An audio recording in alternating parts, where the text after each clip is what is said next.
Okay, folks, good morning.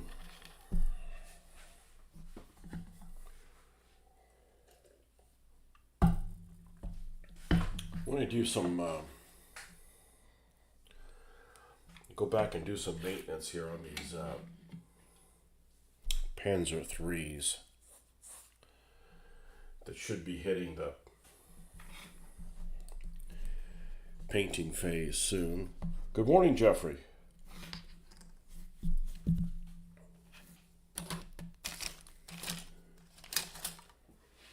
And put a little bit of this sprue goo on here and fill in some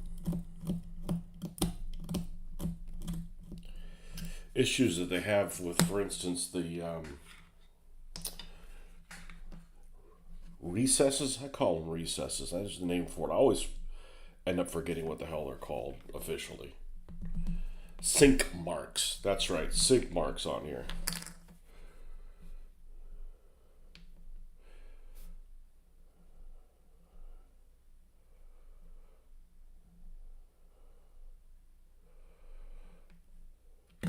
I think this'll work. It's just like on the little headlamps and stuff like that. We need to use a little bit less than that.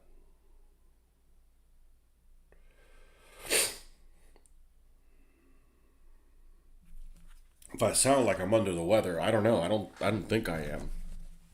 But it's too damn hot. These changes in Florida, it's 40 something degrees one day. The next day it's like in the 80s, and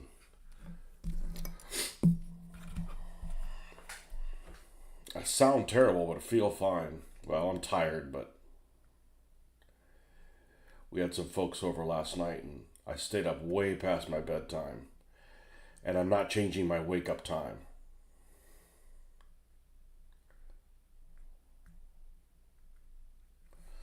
Now, I got 3 of these Matchbox ones. I'm going to leave one of them as is, and the other 2 we'll customize them somewhat. We'll add additional armor or what have you. Not additional armor, but extra tracks and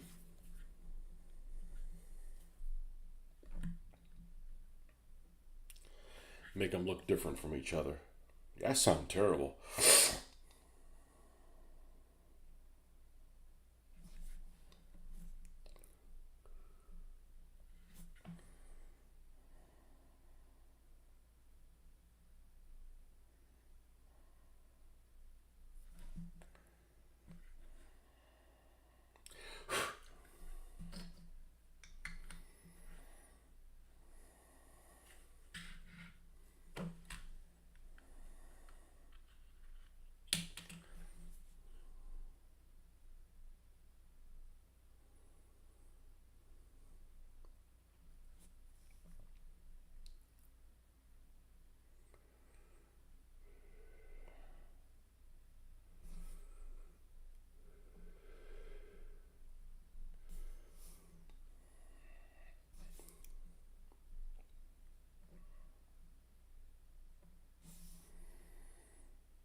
Yeah, just something like that.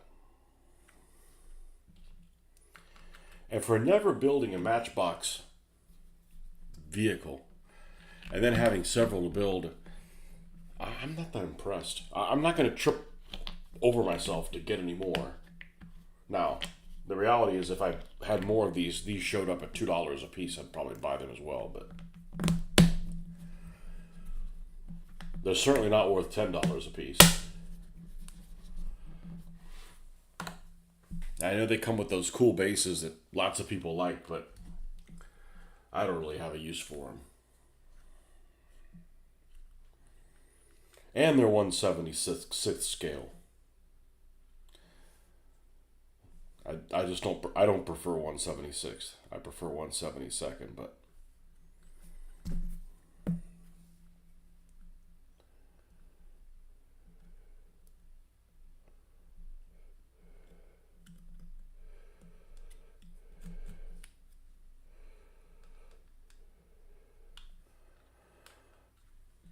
Okay, so we needed to do that. I think this one's beautiful.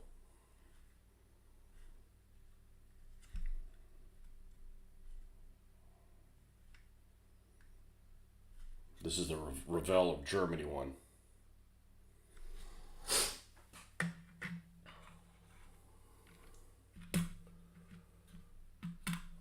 Man.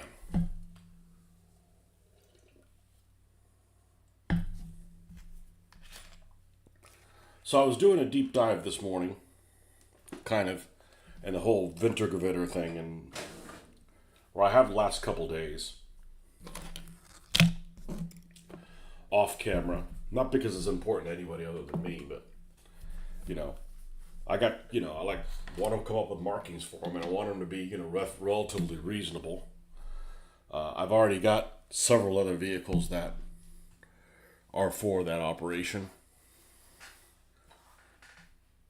already in winter. Well, this one doesn't count. This T3485 from BP Cast. That's a much later one. But all these other ones are going to be for the operation. So I'd like to figure out what numbers I'm going to put on. All these seem to have 2-digit codes. One of them is in black. The other ones are in red. And they're all from decal ideas I got from Colibri.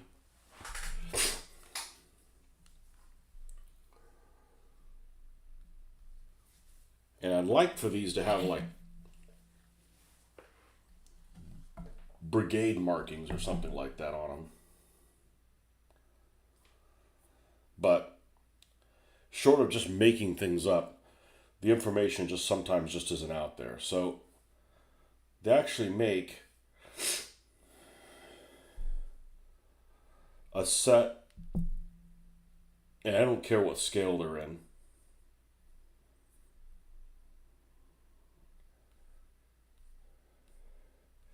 Because I'm going to hand pay them anyways. Let's see if I can find it. Let's go to images. Yeah, those were gotten from this set called Stalingrad Kharkov. They have ones for Battle of Kursk, Operation Bagration,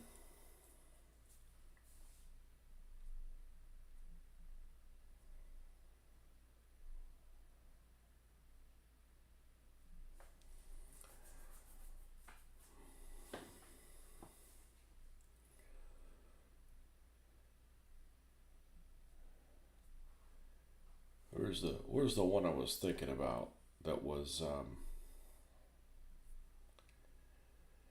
maybe it was the Stalingrad one that actually told you some of the units they were from.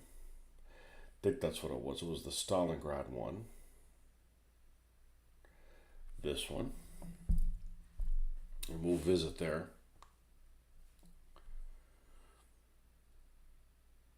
Yeah, they have some circles here with looks like a letter E and then some numbers underneath them.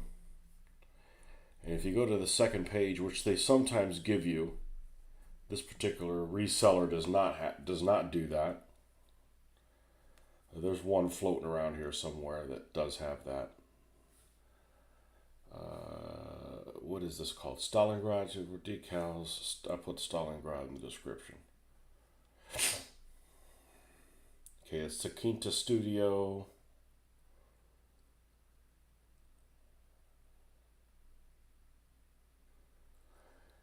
Here's one off of Etsy. Oh, Super Hobby. Super Hobby's pretty good about giving you all the sheets. Okay, here we go. Yeah, so you've got some, and let's disregard the fact that it has the Mickey Mouse turret, because they've used them both. There's some that are, there's actually Kursk, there's a Kursk set that actually shows this style turret, which, I'd be surprised that there would have been that many of them still around, but there were according to this. So if these things were around in Kursk, they certainly were around for Stalingrad time period. So some of these things say they're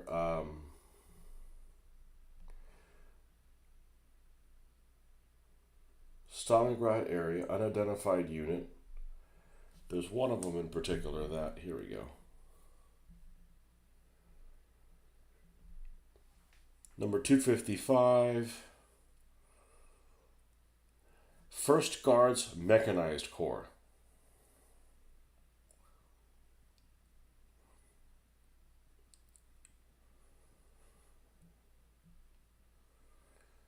Second Guards Tank Corps.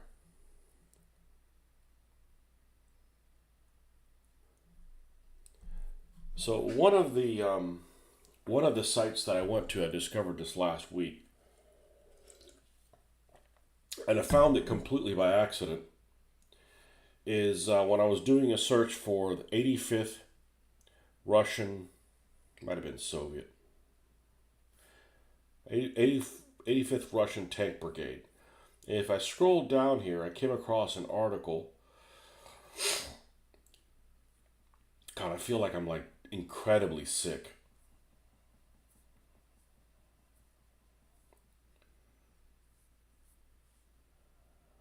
Soviet Tank Brigade. There's this article on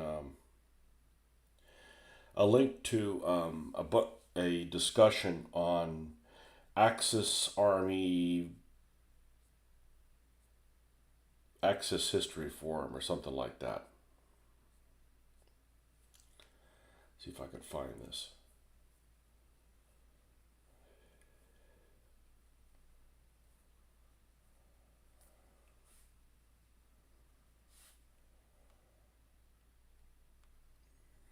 It's funny. I used a little. I saved the location of it.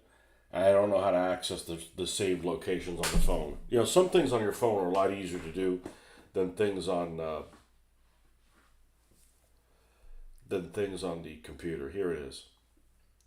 Forumaccesshistory.com.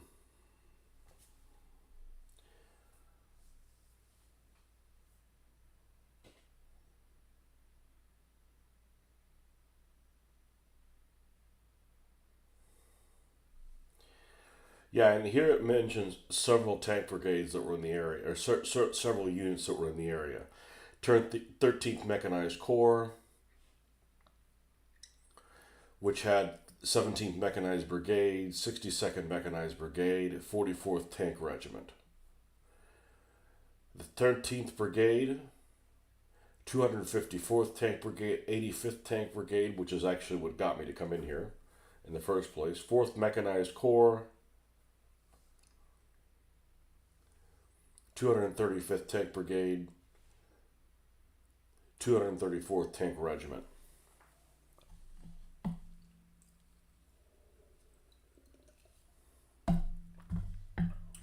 Okay, I just wanted to check. That unit did not have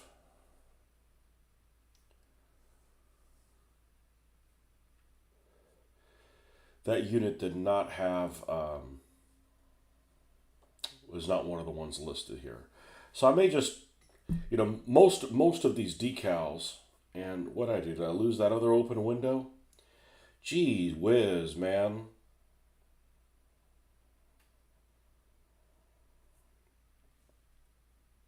We're not with it this morning. I'm distracted by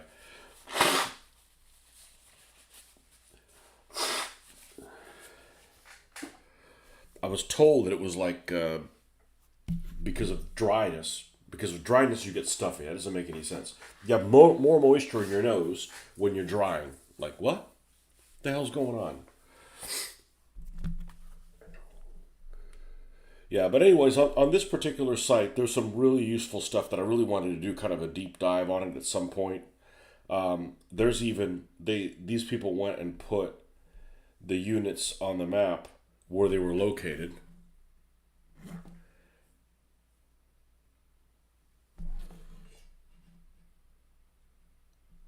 And even though most of the map is pretty much barren, because this is all like steppe, you still have some contour lines and give you an idea of where some of these balkas, which are, Russian wadis, are basically at.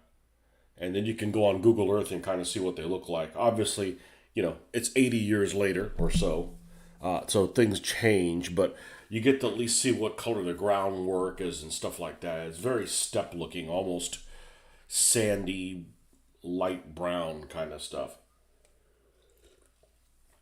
If you look for pictures of stuff of this period, you'll find a lot of T-34s are not even in really what would look like winter camouflage or much. But I don't want to do that. I've got lots of vehicles that are already green, most of them. So I want some that have a little bit of a white tint to them. Hey Hoffman, well I sound like shit. I feel okay. I'm really tired, but I'm not working today, so I guess it's a good day. It's a start for a good day, not having to work today.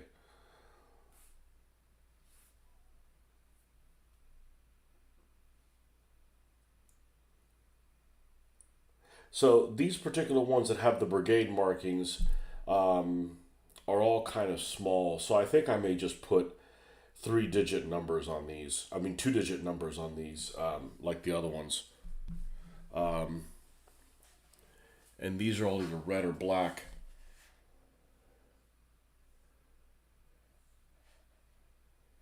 There's only one of them that has them in black.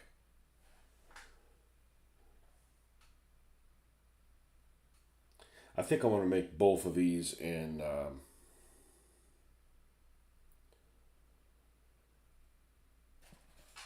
See, are there any white ones? There are, aren't they? Aren't there? Yeah, let's do something a little different. I don't know if I'm going to like this, but I haven't done this yet. And that's what this stuff is supposedly for.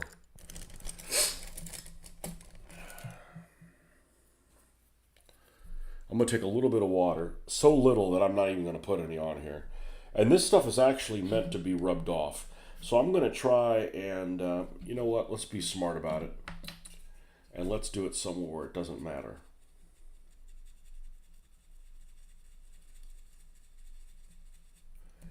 Yeah, it actually rubs off okay.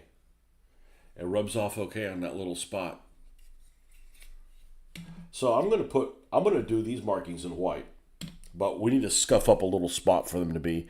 I'm just going to put, see, what was this unit? E27? Let's see, E27 was number 7. Number 7 was one of the brigades is 4th Tank Corps, December 26, 42, 2nd Guard, Judgment Wedding, type to a number. Tank is already in the 2nd Guards Tank Corps for the period of February 43. Well, that's a little bit later. What about 12 and 13? Unidentified unit.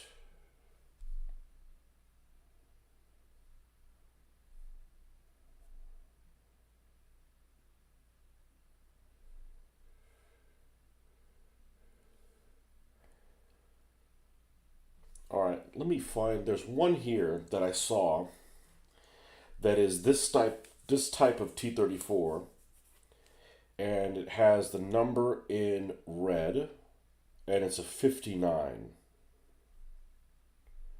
Yeah, view all.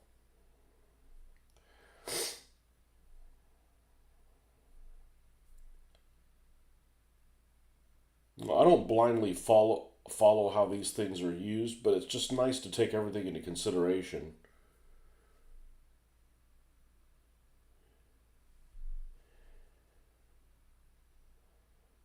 Yeah, here's a set.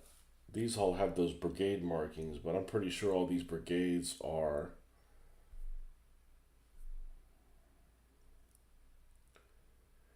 1943-44. So they weren't there yet where they were doing the that much organization. 1941, you'll see like tanks generally will not have any numbers. Soviet tanks generally won't have any numbers. They'll have slogans like, get the heck out of my bathroom, you fascist dog, or, whatever. And as they became more organized and they didn't have their head up against the grinding wheel as much, the Soviet Union, as they survived, I'm sure, the Soviet Union started showing, bits of organization and markings of individual units and that kind of stuff. Whereas, you get late in the war and you see hardly any slogans on them at all. Like they know they're going to win. So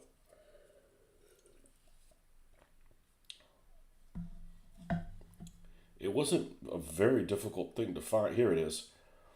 T-34-76 Model 42. Okay.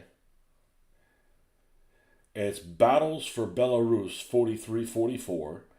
And even in 43-44, here is a earlier turreted model. This one. Here's the 59 on it. And the 59 is number 5.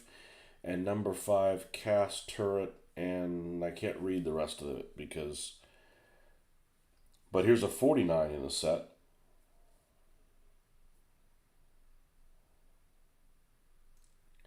So I think what we're going to do is we'll do white numbers because I don't have any that have white, and they're going to wipe off an area around where they go using this. That's what this stuff is supposedly for. Is you're supposed to wet it and take you can take it off. Now the problem is if you smear it too much, you'll take anything else off too. So we're going to wet this area here. And let's see, we could probably use... Let's try doing this. Man, I just sound... I don't even want to listen to myself.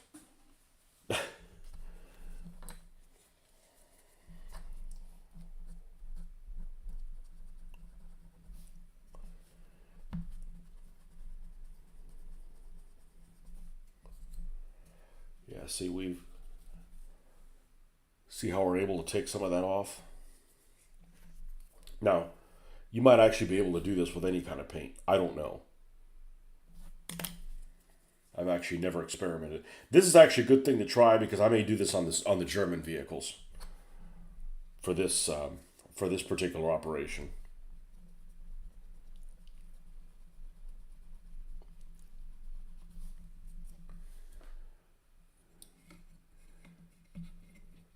And disclaimer, I may not like how it looks.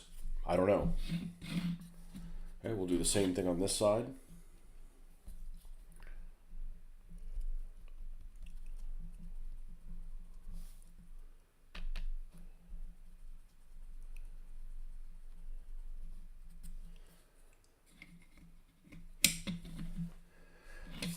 But I think I am gonna like it. The fact that was pretty easy to do. You got to rub it. You don't want to rub it too much. Well, there are a couple layers of paint. We do have the primer on there. And then there's black underneath that. Yeah, okay.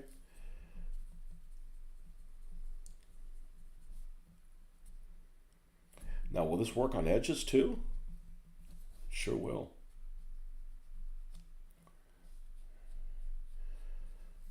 Shit.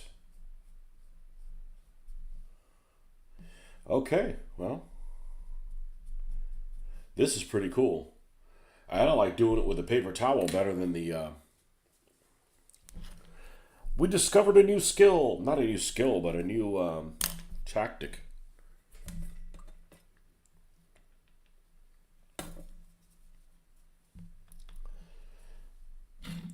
All right, so let's say we wanted to make this corner more visible without adding paint to it. Because it's kind of annoying to like...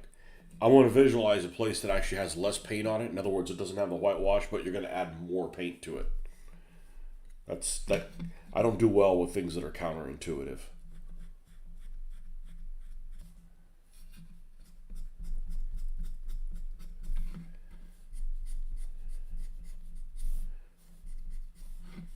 Yeah, okay. This is pretty fucking cool.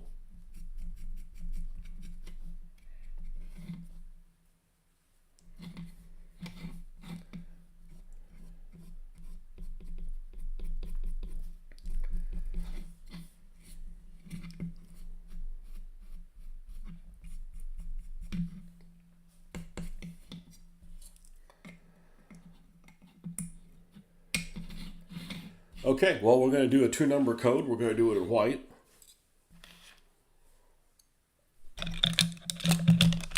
Let's get all these glasses that work with having the contact lenses in. Get them out of here. Shoo, shoo.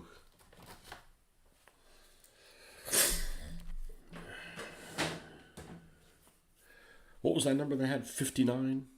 I guess we could do 59. What style is it done in? I'll do it in the same style, just do it in white. Actually, these are look like they're done with a stencil.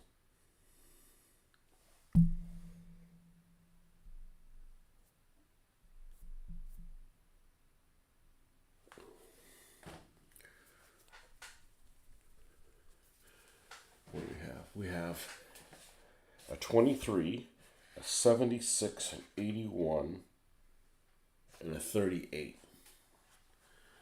All right. Let's do Lucky 13. These guys aren't superstitious. Communists shouldn't be superstitious.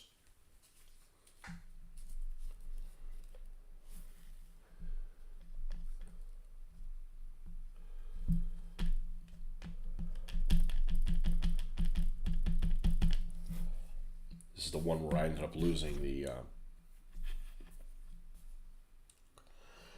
top to it, and I haven't bothered replacing it. I still never found it. Went flying somewhere.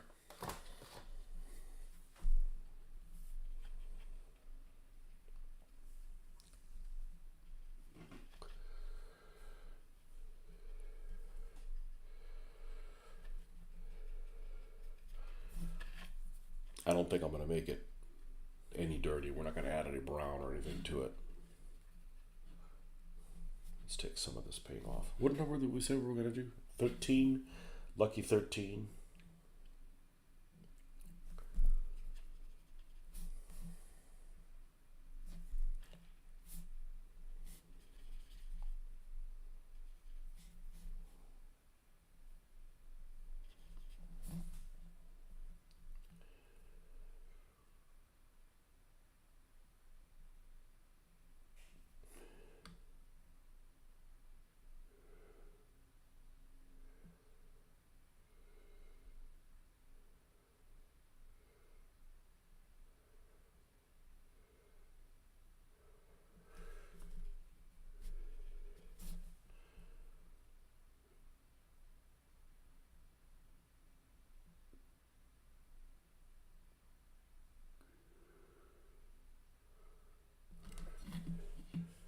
That looks pretty good.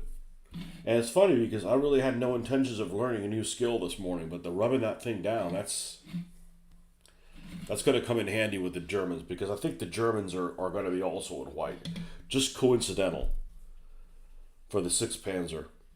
I've been trying to figure out what color it looks like, and the best I can come out with is probably white. Which, if you're going to have this kind of a finish on the German tanks, you're going to have to do the same thing. Obviously, we're using gray. We have to rub off the little spot, and that's where it'll go.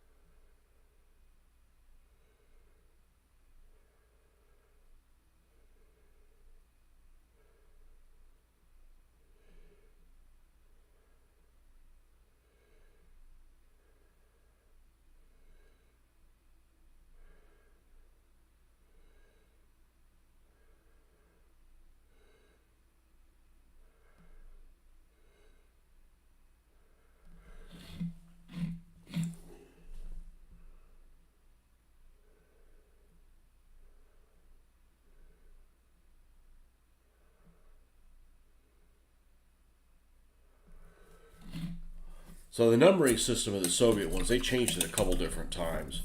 But it was almost like they started doing them in brigades when they started using numbers and just started numbering them consecutively.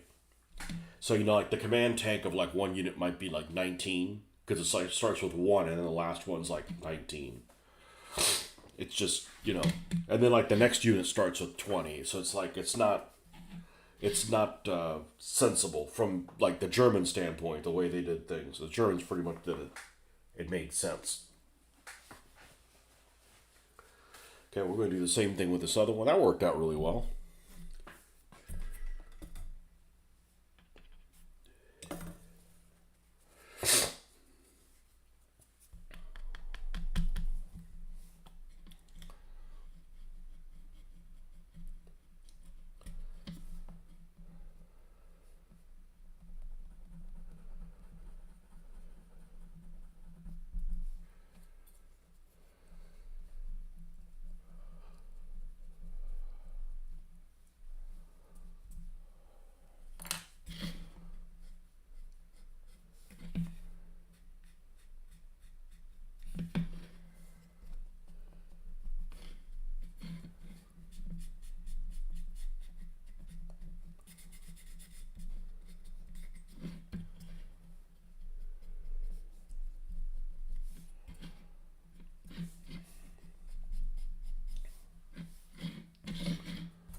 We're gonna make this one.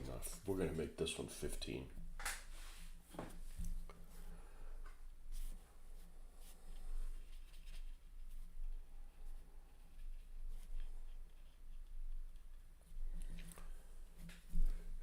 What do you think of the handful T-34 game on Little Wars? It looked pretty good. I was already working on this operation before you know, they did their thing. I can actually see them do the game, and I'm actually like less inclined to do it now. So I don't want people to think, "Oh, you did it because they did it." I said, "Look, they did a whole Pyrrhus thing, and I was big into Pyrrhus. I just never built the Pyrrhic army, but that campaign that they did about Pyrrhus was uh I thought that their Winter Storm is more interesting than the Pyrrhus one. I don't think the Pyrrhus one was done as good as I expected it to. I thought those little counters that they used were really cool. I think that looked pretty cool. I think it's pretty well done. I would have. I think a lot of those scenarios they're just pulling things. They're just trying to splice information down because the kind of details that we want for tactical stuff, it just isn't there. You have to. There's a fair amount of you need to invent things, and a lot of the stuff of this particular campaign. I'm reading some of the accounts involve most of the German tanks were Panzer III longs, and they definitely had difficulty penetrating the T-34s at over 1,000 meters, which, as far as I'm concerned, is extremely long range. I mean, even my island is basically like 200 meters across. So they could only penetrate T-34s 5 times the distance of my island. Okay, so that's pretty freaking far, right? After that, they're not able to penetrate it, and it sounds like the Soviet guns are able to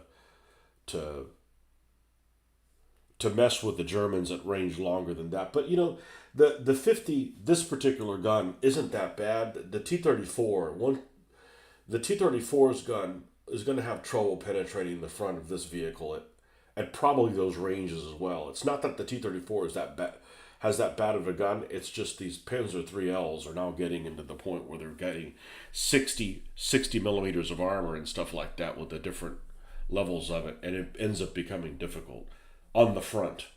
The German tanks have more armor than the Soviet tanks. The problem is the German tanks' armor isn't angled. So a T-34 actually has less armor than a Panzer IIIL, or maybe even the J's when you start adding all that extra armor. But this is flat-faced, whereas the T-34 is angled. The T-34 has like 45 millimeters of armor or something like that.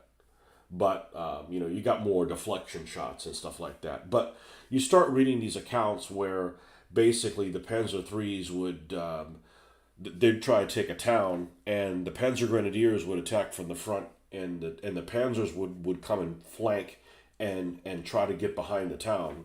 Obviously, they'd have to clear far enough so they don't turn around and try to engage the town from the back, and something shooting at the back of the Panzers. Right, that would defeat the whole purpose. Like, okay, let's invest the town and surround it, but then our Panzers on the backside are getting the back of themselves shot out by other Soviet tanks. But when they would do that, and they would get into these engagements, the Soviets would bring in other vehicles. They were shooting at really long distances. This area of the Soviet Union has basically like very little terrain on it at all, very little trees. The most is you're going to have like these balkas, which are, almost looks like something you'd see on a golf course because they're not that deep. They might be like 10 feet deep. I mean, I'm sure there's ones deeper than that, but they're not that deep. But it is something to hide behind, or something to at least get hull down behind. But other than that, it's pretty much just open terrain. And the Panzer IIIs, which were most of the tanks, had trouble engaging the T-34s at those long ranges. So you get this feeling that You got the German troops have a lot more experience than the Soviet ones, but the Soviet ones can just kind of just blink at them from long range. So there was always that whole situation going on there. But I thought those counters looked really good. Um,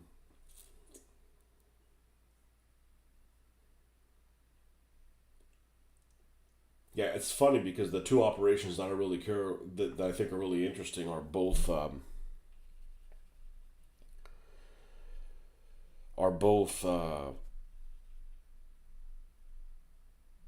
operations the Germans lost.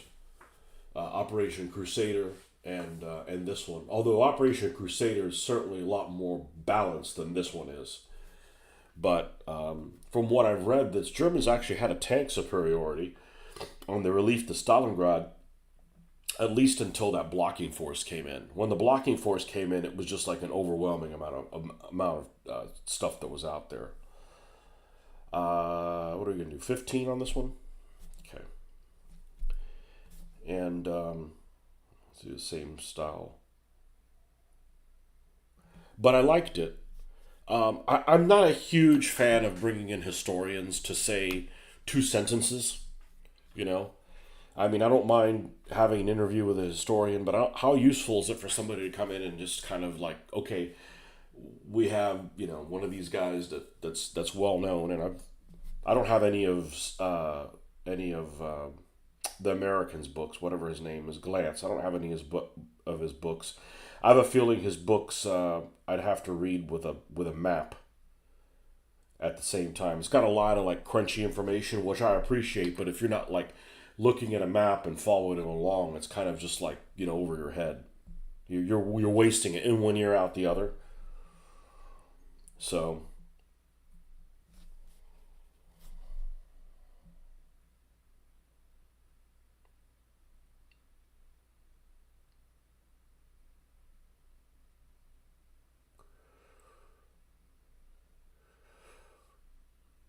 but I thought it was pretty well done.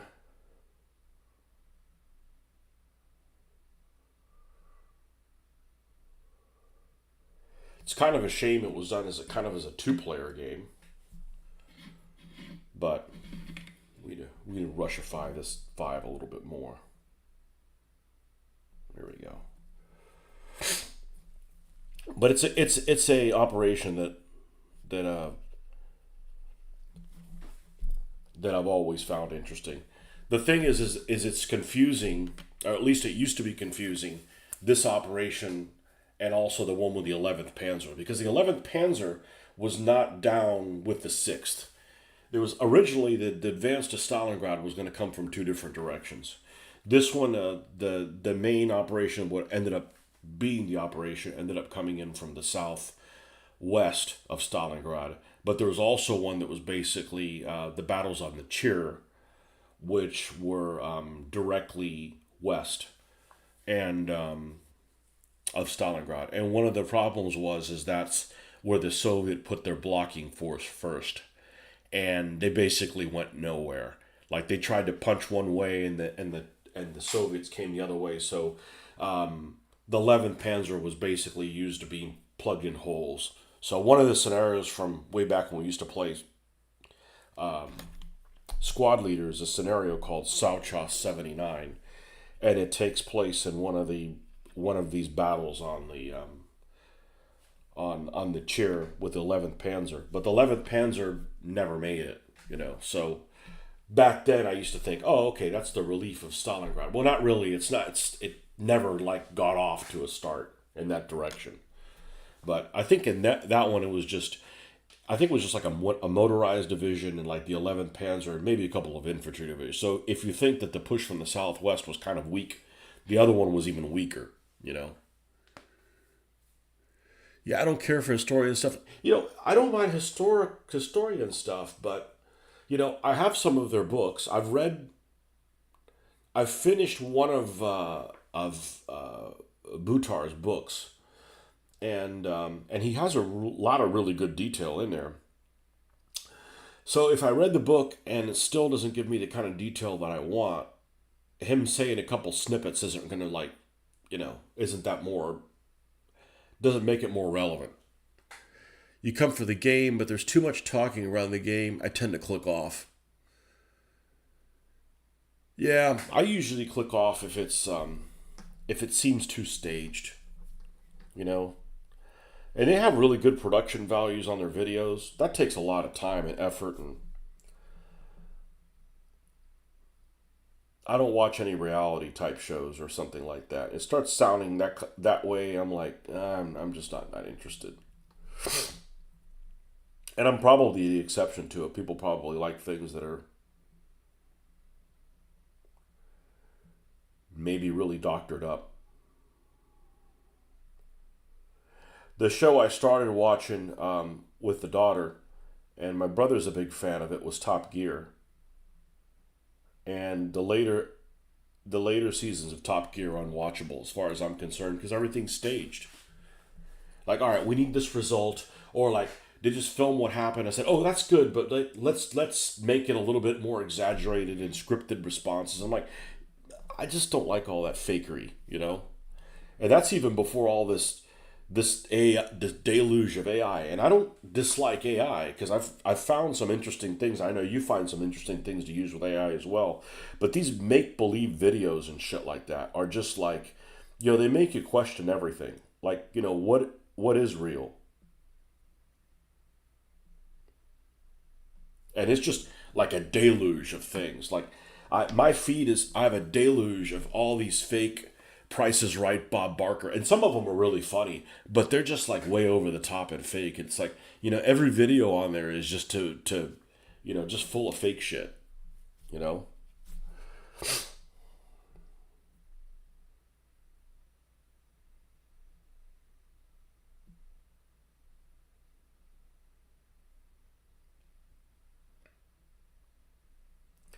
I'll usually turn it off also if like the players are like either like not having fun or just stale. I didn't think the players in this, not trying to knock anybody. I'm just saying that the best guy in Little Wars is that little guy, whatever his name is. He's excellent. Can't think of what his name is. He does I don't know how staged it is, or if he's reading, or he has some acting experience. That guy's really good. It's really really professional. Anything he's in. Greg. Greg does. Greg's my favorite person to listen to. Usually, if Greg's talking about stuff, it's really well thought out. You know, he does a really good job. But he wasn't one of the players. Was he running? Was he running the game? Something like that. Sounded like he was running the game. He was behind the scenes. Okay, so we got 13 and 15.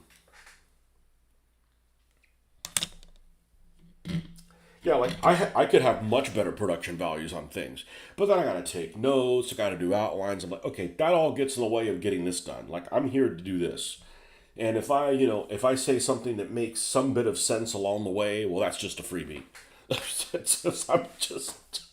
I'm just running my mouth and painting stuff. All right, so we got 13 and 15 done, and of course, there's no weathering on them at all. So let's go ahead and paint. Let's go ahead and paint the tracks, including the spare tracks here and the tracks here. So we're gonna have to get this SS camouflage black, whatever the hell it's called these days.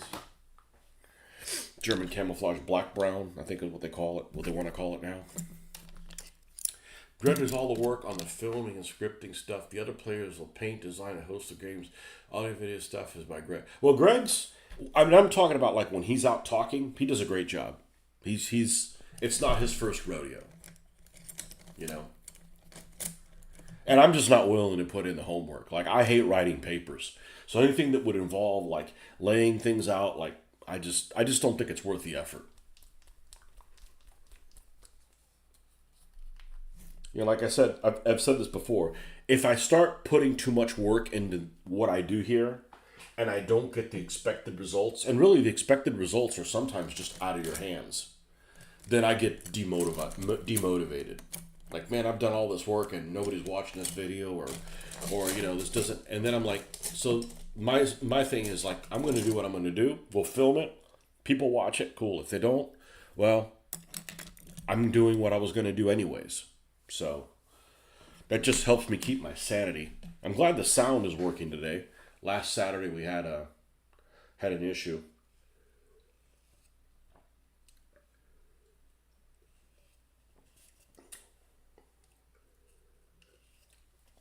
Right back. Let me get some tea.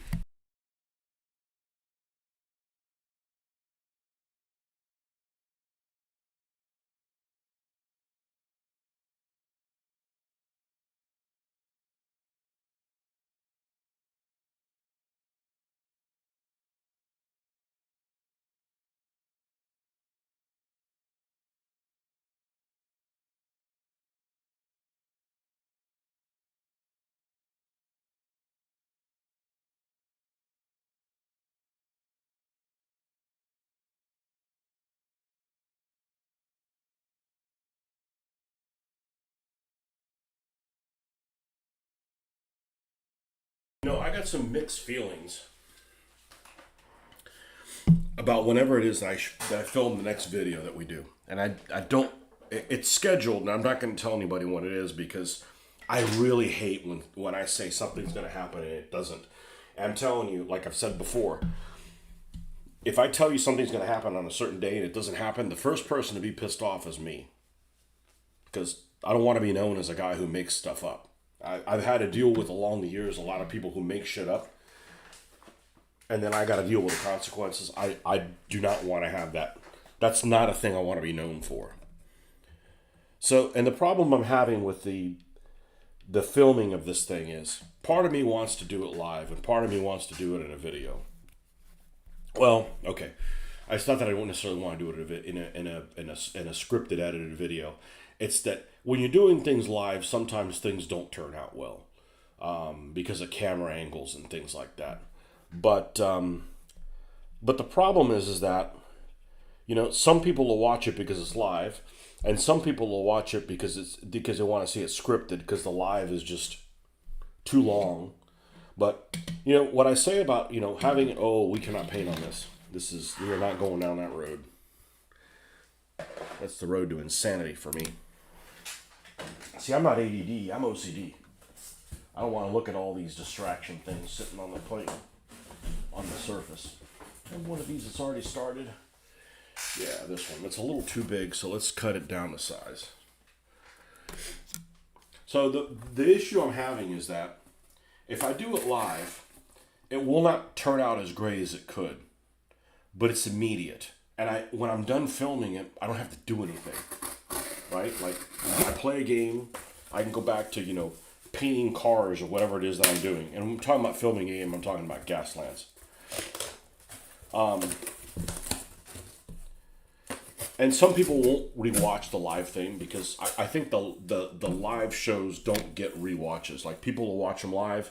Generally, if it's a live show, people won't go and watch it afterwards. That's just kind of what I've noticed. Nothing official, just kind of what I've noticed.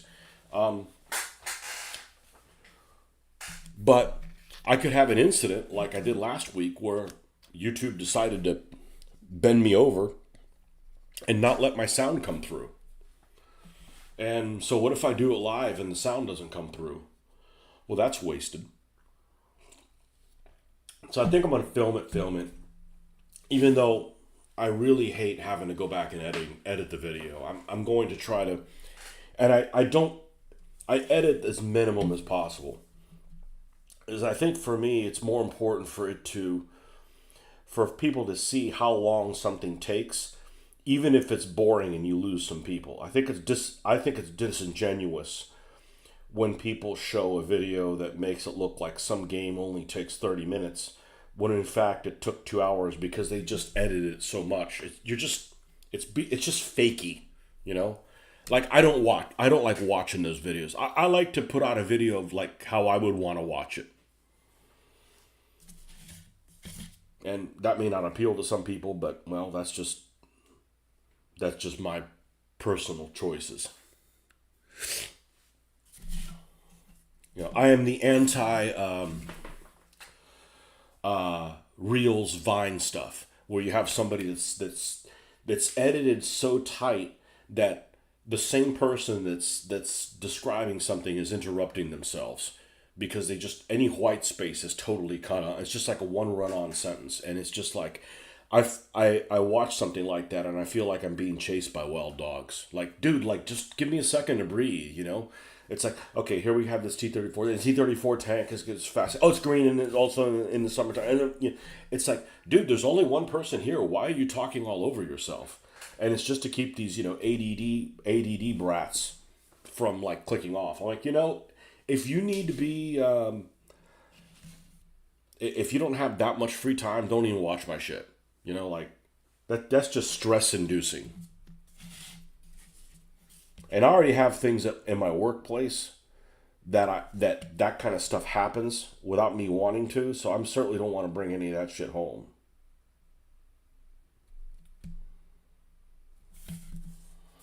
But any videos that are like that, like where the person's interrupting themselves, I turn it off. I'm like, I don't need to be rushed. Like, dude, I can give you 20 seconds. Why do you have to cut it down to 13? Yeah, and maybe I'm the exception to the rule, but I don't like being rushed, you know?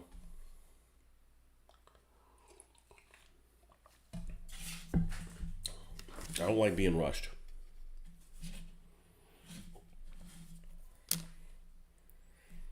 Maybe people that have like a really slow, unstressful, non-rush job don't mind being rushed like that. That way they got some sense of urgency in something they do on a daily basis. But I don't, I'm telling you, I don't need that.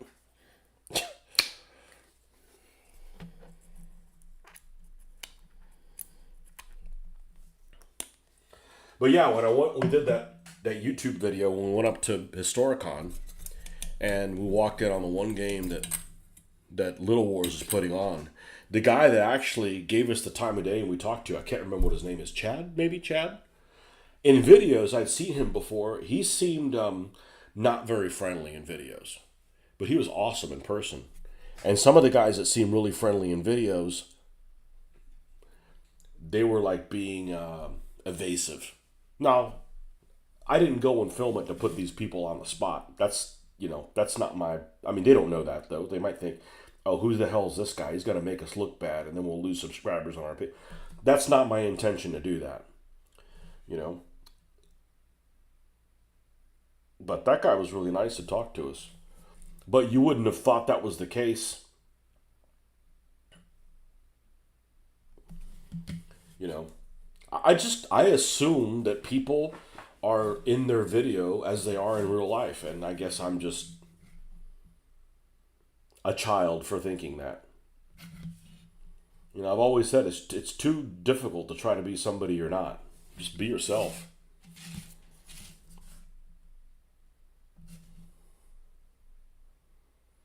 But there's one of the guys in their group I wouldn't want to play a game with. I'm not going to tell you who it is. It's not Greg. But there's a guy in one of their videos, and I'm like, I don't want to play with that guy. That guy's a pain in the ass. That guy's a pain in the ass. So, no, it's not Miles. Miles is super chill. Miles might be too chill.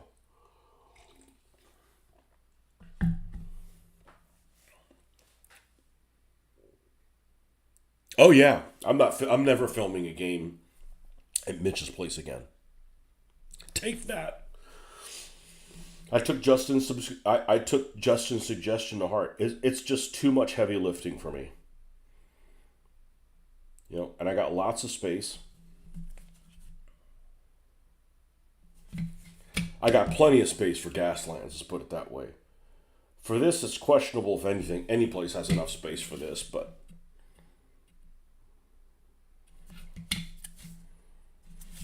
all right. The wife is going to be leaving soon, and we've scheduled today, and I hope he can make it, or I may have to find different people that are more flexible to play games with. You always said, it's like, man, I don't have a lot to do, man. My job's not very challenging. I said, well, you need to make yourself a little bit more fucking available for those of us that have a job that's too challenging.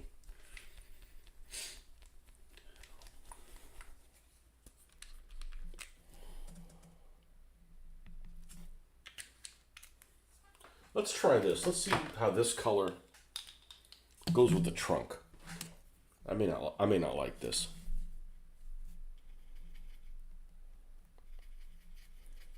As the base. No, I think I do. I think we're good.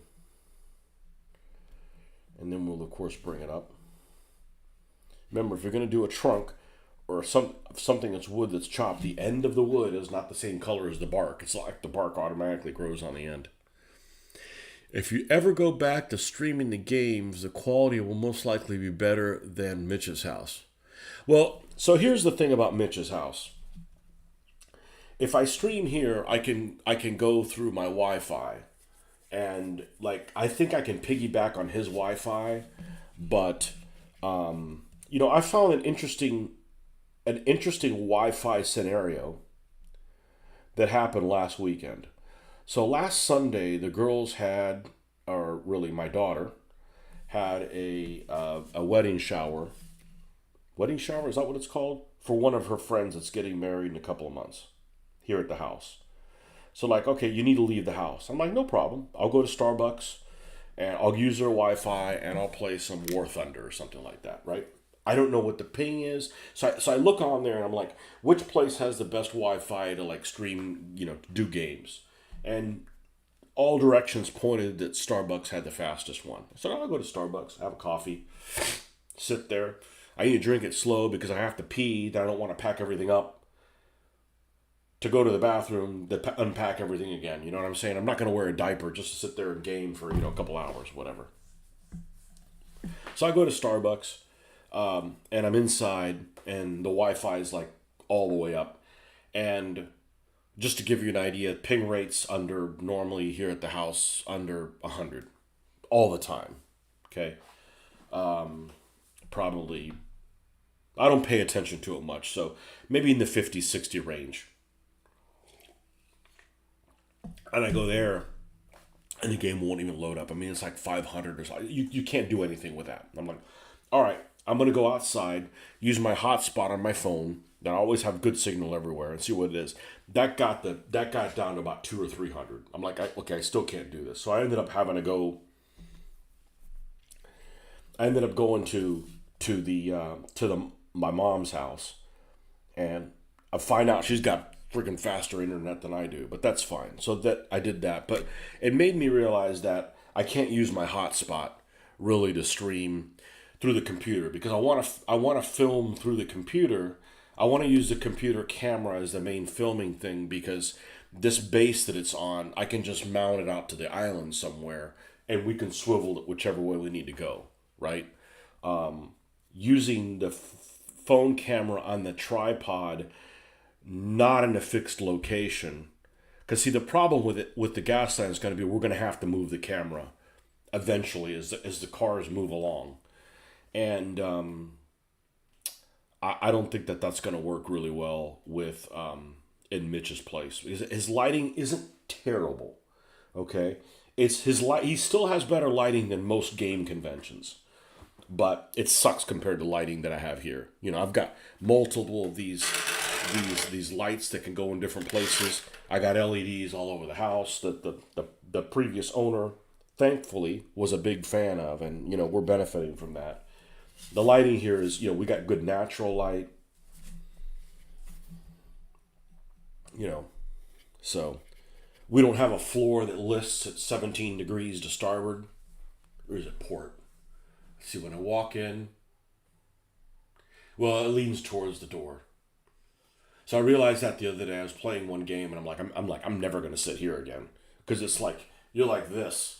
You almost like feel short in that one spot, but it's too much heavy lifting, and then the end result is you don't get a good production value. So, but the whole Wi-Fi thing really reinforced that fact that Plus, if I'm filming on a so I would have to put my hotspot up, and then connect my computer to it. It's going to be too much of a ping. It's going to look like shit for you guys. And I could film through my phone, but as soon as I film through the phone and it knows that it's a mobile connection, it's dumbed down to 720. I can't get, I can't get a higher resolution than that. So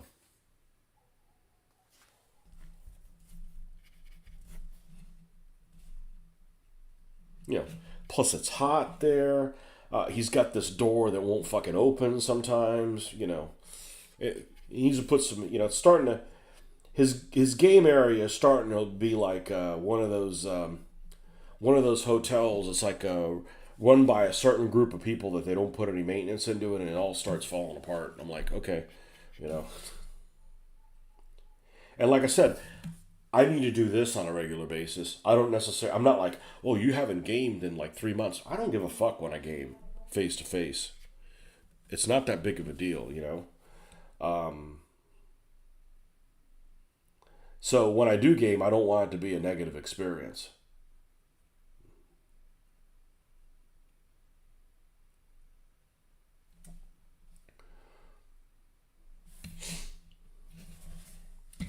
Okay, there's that trunk. I'm gonna go ahead and paint the handle of the, even though it'll be a different color, with the wooden handle on this shovel.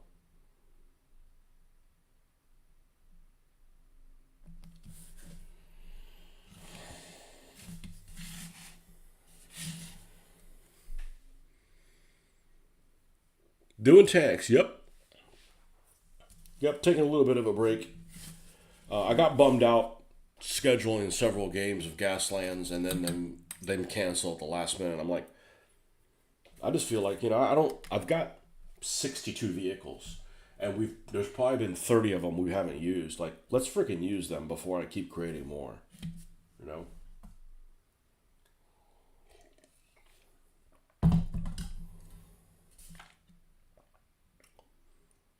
Okay, let's do the tracks on this, even though they're going to be weathered. Oh no, we got paint on here.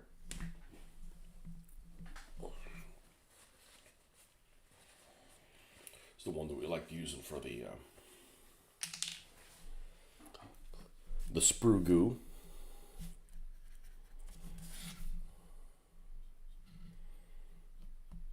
And we're gonna sling probably weathering on top of this anyways. But I want this to at least be this base color before I do that sort of thing.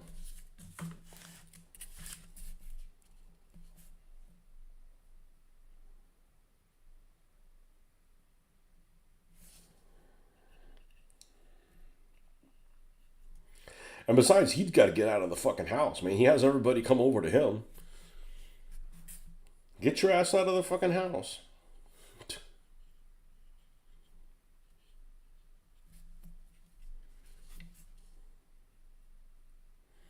Shit, he doesn't even know where I live. We'll see if we invite him back again. I hear you. Pacing is good if you don't burn out, but you're still keeping up the pain to stay sharp. I'm keeping up the pain so I don't quit my job. That's really my therapy here. I don't need to game. If I need to game, I'll fire up the Xbox or the computer or something like that. I don't need to, you know, I don't need to game that badly. The face to face gaming is fun. I like the social interaction, but it comes at a cost of it takes time to set it up and and take it apart.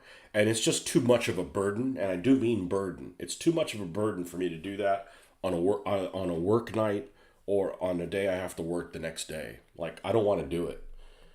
So I'm like, I'm not going to game on Tuesdays anymore. Like, it doesn't work for me. It fucks up my whole week. I'm tired. I get there like having worked all day with all the stress, and then the person who I'm going to go visit hasn't done a fucking thing all day long. It's like all that stuff kind of grates at you. It's not like it just happened. Like, it's been happening for like years. So, the last year has been extremely challenging at work, where it feels like every single day is basically the day before I'm going on a long vacation, where it's just that pace of just being chased by wild dogs. And I don't see it changing until I don't work there anymore. And unfortunately, I can't make that choice, at this point. So, I got to take the easy step for me, which is like, you know, gaming shouldn't be a pain in the ass also, you know. And that's also with playing with folks that are a lot of fun to play games with, you know.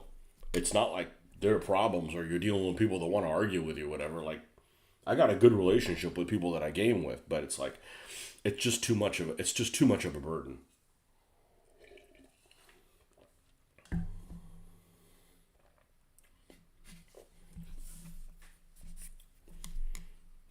It's too much of a burden, and also at the same time, the people I'm going to game with have no burden, or it seems like they don't have any burden. Actually, that was one of the things that pissed me off about Mitch a couple of years ago. He mentioned about his job. He's like, "Yeah, my job's super easy." He said that like when I'm like insane amount of work. I'm like, "All right, fine. I'm not going to make things easy on you then. You already have things too easy." You know, and like I said, I don't.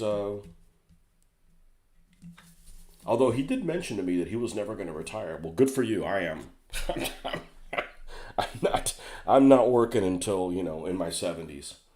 Absolutely not. I don't care if I got to live under a fucking bridge. It won't have any more videos or painting. I'm not. I'm not working in this freaking job forever. I don't enjoy any time at all while I'm at work. He might because he's fucking around. I don't know what it is, but the painting I gotta have some kind of creative outlet so that I can. That's my therapy. It keeps me. I said it keeps me from being an alcoholic. I don't drink at all. I mean, I just. I think I had like 3 ounces of something over New Year's Eve. It's like I'm not even interested in that. It doesn't solve anything.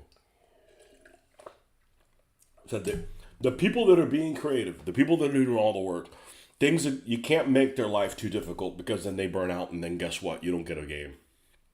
You know, I was doing all the DBA videos. I'm not a tech person. I just kind of fumbled my way into being able to do it.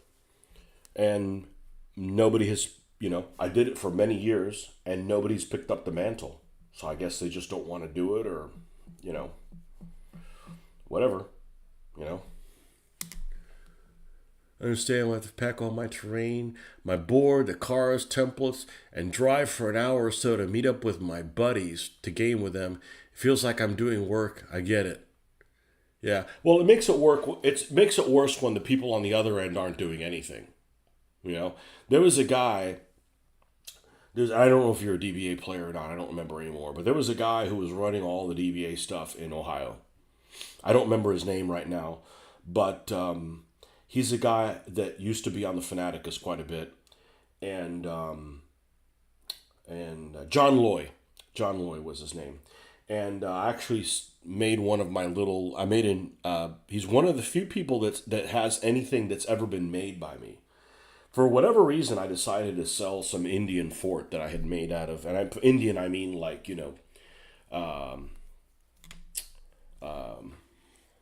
from India. This Indian fort I had made out of foam, and I sold it on eBay, and he bought it. This was I don't know 15 years ago probably or whatever, and he was like the guy that was organizing all the DBA stuff in Ohio, and he was doing all the work, setting it all up, coming up with all the awards out of his own pocket, and they were like armies and stuff like that. And to top it off, he was not allowing himself to play in any of the tournaments. Like I wouldn't do that. I wouldn't do that shit. You know, like what did I do in a past life to deserve not putting all that work in? And the thing is that if you do all that and you're rewarded by people having a good time and showing up to play the game and everything, I can see that it has its benefits. But when you're doing all that work and then people are just, nah, I don't have time to make it that. Oh, it's you're packing up and you're doing this full slate of games at Historicon and driving 15 hours and spending a sizable amount of vacation time doing it. And then people are like, well, I live 30 minutes away, but I don't have time to go to that convention. I'm like, well, why am I killing myself for people that just they don't want to be bothered? Like, fuck them. Run your own game then, If you end up under a bridge filming videos, oh, your channel Hobo Wars TV. I could probably do it right now, and with those guys get into fights and stuff. I'm not that old, okay? But I remember in the 90s, which I guess were a long time ago, but I remember them really well. There was no homeless people in the 1990s. I don't know what happened you know, between Bill Clinton and now. I mean, yes, there's always been homeless people, but they weren't like at the interstate, on every intersection of the interstate, fighting over who's going to. And I don't live in like freaking Baltimore or somewhere that's like, a hellhole of decay where there's like just hordes of homeless people. But I don't know what happened between like the 90s and now, or even like the Iraq War and now. I mean, they can't all be PTSD people.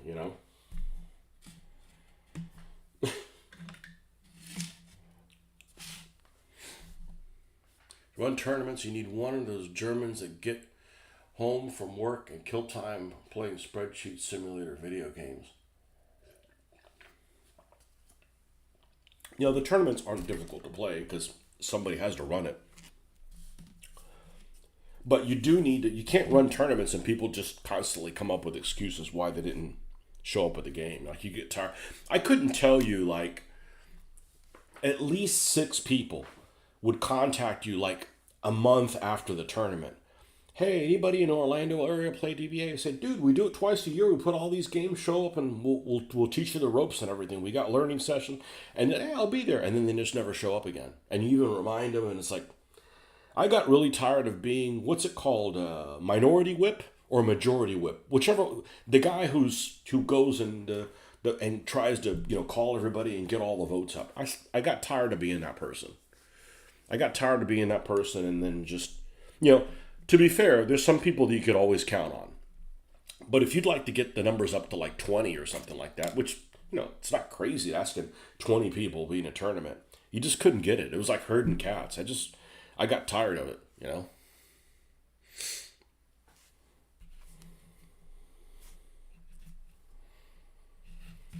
And the people that are left just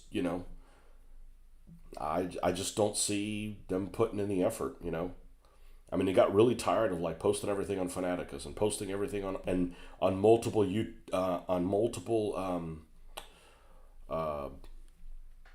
Facebook groups and just like get like no response. And you get more response from people like arguing about how you did something and they've never played the game. It's like, you know what? I'm tired of trying to save lemmings from falling into the Grand Canyon. Like, just go ahead and drown. I don't care. You know. I learned my lesson. I'm never going to play a game where I have to play it the way that the rules are written because of some other reason, because of some tournament or whatever. Like, nope. We'll play Gaslands, and if we all agree that we don't want to play it a certain way, we're not going to play it that way. You know? We don't care how you do it at your house. We'll try to play everything the way it's intended, but if something's obviously like doesn't make sense, we're not going to play it that way. Also, I have my list of 2,400 ships for Russo Japanese mostly done. I might skip on the most of the torpedo boats though. So, getting back to what you said about torpedo boats, we can make our own data for the torpedo boats. Like if you wanted to use Sea Creek 4, we can make the data for the torpedo boats. The problem would be, it's not the damage point, it's the weapons. So if the weapon is in any of the other ships, like say it's the torpedo boats have, and I don't know what they have, say 3-inch guns. They might have something smaller than a 3-inch gun, but if they have 3-inch guns, like if you have a Russian torpedo boat and they're not in the ship data, right? But they use the 3-inch gun, and the 3-inch gun is like maybe on one of the other cruisers, the same one. We can make data for those torpedo boats. Yeah, there's definitely a lack of small ships in the early game. Definitely. Good morning, Marcus.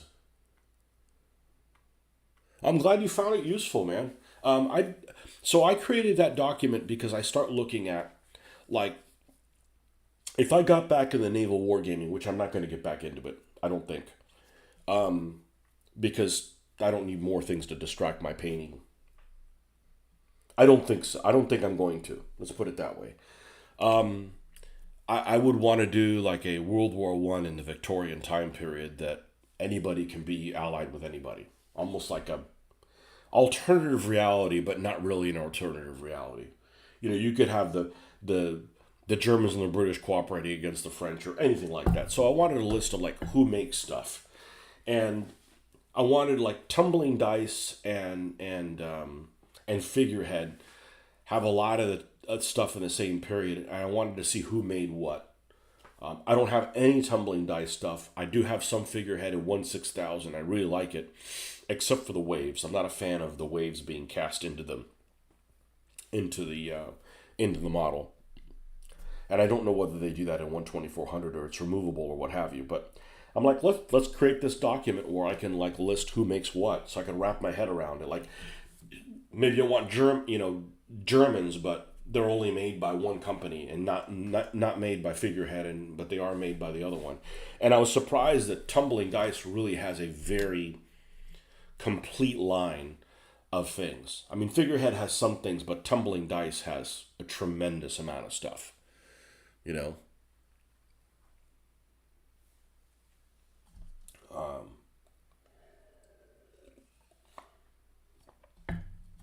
and those secret rules, they're not perfect. I find they're very accessible. Like it's very doable. And probably the only gripe I would have about them now is that the damage point system just isn't. It's linear. So if you have, the displacement of a destroyer is, well, let's use a World War II destroyer. The displacement of a destroyer is about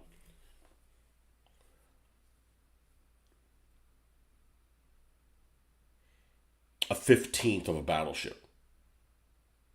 So therefore, it takes about 1/15 of amount of damage, and that's not necessarily accurate because of watertight integrity, you know. But I played a lot of games of it, and it's been a fun game, especially the ones where you play something that's lopsided and the guys that probably shouldn't win do. You found some other resources, and James looks to be correct in regards to shell usage, but I will check this first-hand account. I have to see if that matches up. Yeah, there's a lot of information now that's available. I know one book that I always consulted for World War II stuff is this book called Naval Weapons of World War II. So mostly did World War II naval gaming, and they had it at the University of Florida Library back in the day. That was before Amazon. So I looked it up the other day to see how much it goes for. And if you want a copy of it now, it's like a couple $100. Like, okay. But there's websites and all kinds of there's a website that's something like Naval Weapons or something like that also has a lot of the data in there. I don't know if it's accurate. I just assume when people put information out there that it is accurate. But there's a lot of people that have agendas and are nefarious, and you know,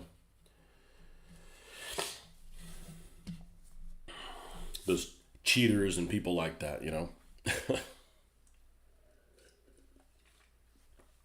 But if I was going to paint stuff of Victorian area ships, there's a couple of paint scheme. There's one paint scheme in particular I absolutely dislike, and that's basically like off-white with ochre funnels. I think it looks like a melted asshole. I really hate the way that looks.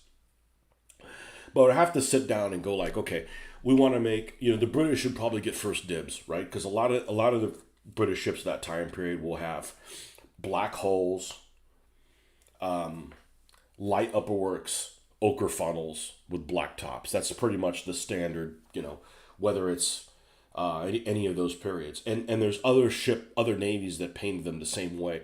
I wouldn't do that. I wouldn't have if that's how I painted my British, the Italians would not have any ships that were like that. Just so you could tell them apart from each other a little bit more, you know. So, like, if I was doing Russia-Japanese war, the Japanese would be one way and the Russians would be the other one. Because I know for a fact that there are some Russian ships that are painted the same way the Japanese are, and that wouldn't work. So find out like which way some of the Japanese. There's one of the ways the Japanese painted theirs, and it might have been like gray funnels or something like that. And like, all right, we'll do the Japanese that way, and then the Russians will be in a different matter. I'll note in the Jane's errata on the front of the reprint has a few ships for Chile. Yeah, makes you question when you see something like that. I mean, I get being jingoistic and all, and I'm probably jingoistic in a way as well, but you can be a little too jingoistic. Chili. Chili powder. That's where you grind the natives of Chile down and you turn them into dust. You make chili powder out of them.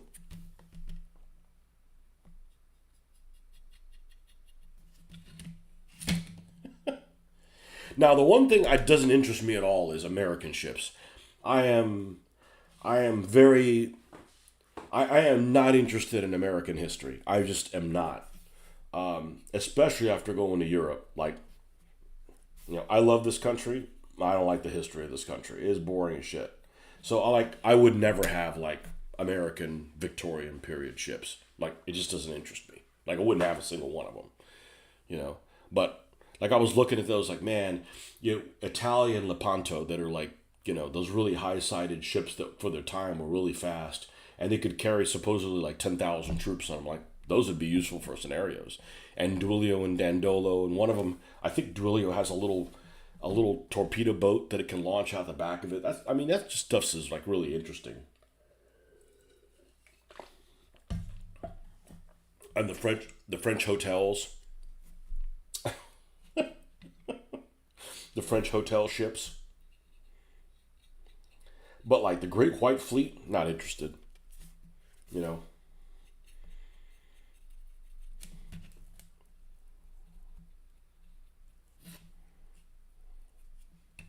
Like even if I was going to do like the South American stuff, the South American stuff isn't bad, but the problem is that they have a fair number of ships in the 1800s, 1860s, 70s, 80s, and then after a while they're just like, okay, well we're done with the arms race, or at least that phase of the arms race. They don't get any new ships until they're a little behind the times because you're talking about the stuff on the War of the Pacific. I'm pretty sure that the ships of that time period were pretty much state of the art. They weren't like third tier ships or anything like that. And then once they get their little conflicts resolved, they start getting into like 1890s and 1900. The ships that they have don't keep up with the times, kind of thing. Why is the ring at the top of those funnels red? Oh, they're from Chile. Yeah, exactly. The other thing I dislike is, and I'm a big fan of German World War One ships. I think they look awesome. Okay, in particular, and they would do this thing where the squadron leaders they'd paint like one funnel red. Like I ain't doing that. That looks just dumb as shit. I don't care if they did it. It looks stupid. I don't like to paint things where somebody that doesn't know any better walks up and says that looks stupid because I'd be like, yeah, it does. So like what Lutzow at at Jutland had one funnel that was red, and a couple of the German cruisers, light cruisers, because they were destroyer leaders, or this also had a red funnel or both red. I'm like, I'm not doing that shit. Red turret tops in World War II on the German ships look good. A whole funnel red and the other one not red just looks like what you had to replace one and didn't want to paint it. Like you were building a ship out of Legos and you ran out of that one color you were doing it in, so you had to use whatever was available.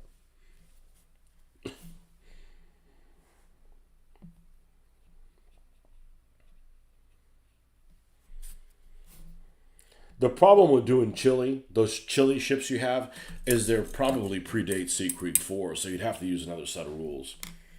And I'm just not familiar with them. I mean, we played that the one made by Ironclad, and I actually liked it. We also wiped the floor with everybody in it, but I don't. Did we film that? I feel like we did film it.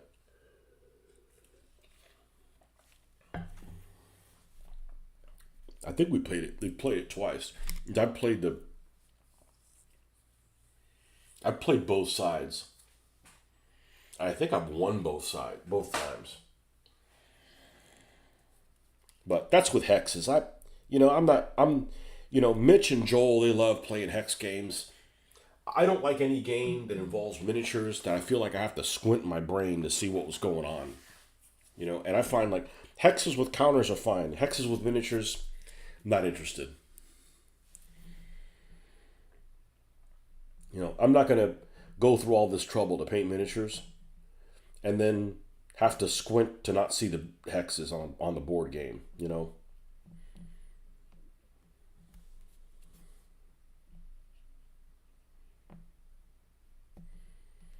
And the compromise is like, I don't mind playing on a surface that doesn't have hexes, but allow pre-measuring.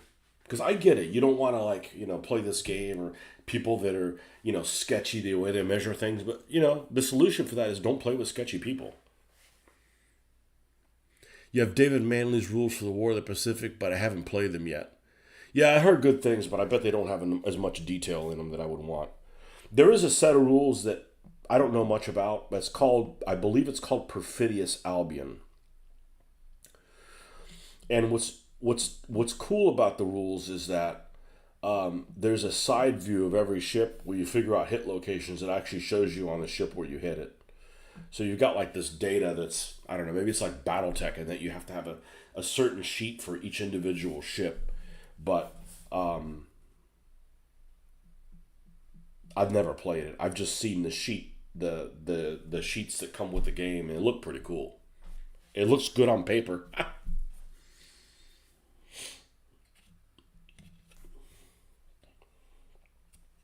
Yeah, I don't know how his War of the Pacific rules. I want to say I caught a glimpse of one of the Manly rules for another period that I was really interested in, and they didn't have enough detail. Like the people that the Larry Bond, the rule set that Larry Bond puts out, whatever the hell it's called, has great scenarios, but his game system is like, you got horizontal and you got vertical armor, one factor of each. I'm like, I'm out. Like, get somebody else to play that. Distracted by Achilles' Heroes and Where Eagles Dare double bill TV tonight. Yeah. Still haven't found Kelly's Heroes. I don't want to pay to watch it. I'll watch it with a daughter. I'll try not to sell it like I didn't like it, and see what she thinks. I started watching that tiger movie on Amazon. It didn't grab me.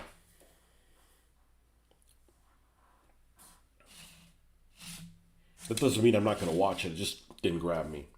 I'm not going to wake up early to watch that. It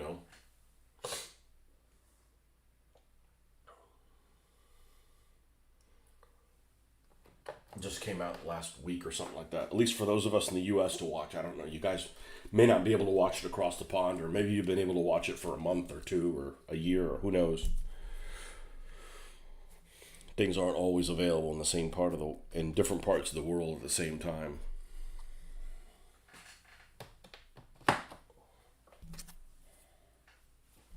I think one of the things I didn't like about it is it's it's either dubbed, it's definitely in German. The sound is in German, but I have to watch with subtitles or I'm going to miss what the hell they're saying, especially in the middle of a war going on, and the subtitles are really big. So in other words, they're extremely large, the subtitles, and I've tried to turn them down and I can't. So they cover over a lot of like what I'm seeing, and I found it really distracting. I may come back to it another time, but it didn't. I really like that 234 movie. For the special effects is incredible. The storyline is garbage. Okay, it's like Hollywood storyline, except Russian Hollywood, which is worse. In some ways, it's worse.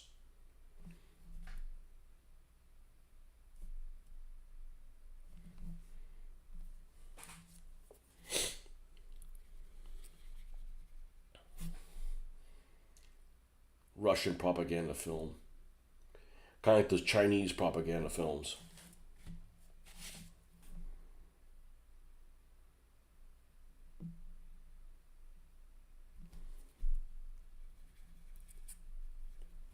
Little tailpipes here.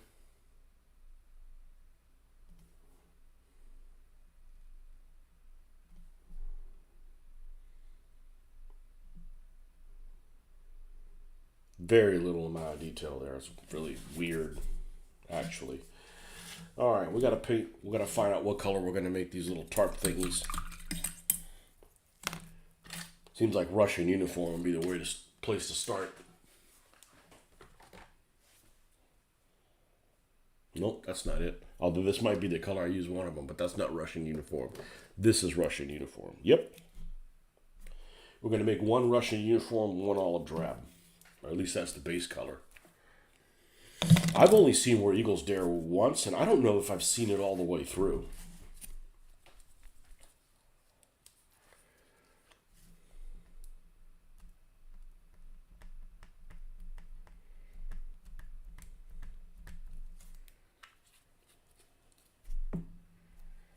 You know, but I was growing up, you watch what movies they showed, and they didn't show those movies the ones they showed all the time was Guns of Navarone, and they showed the Battle of the Bulge movie. They showed those all the time.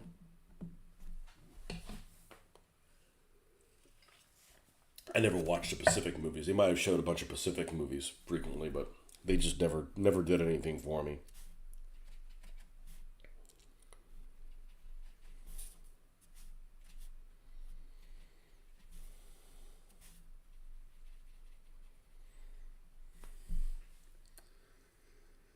The trailer of Dirt Tiger looked pretty good. We'll wait for a free YouTube though, so it might be a while. It is free. Oh, unless you don't have Amazon. We do, so.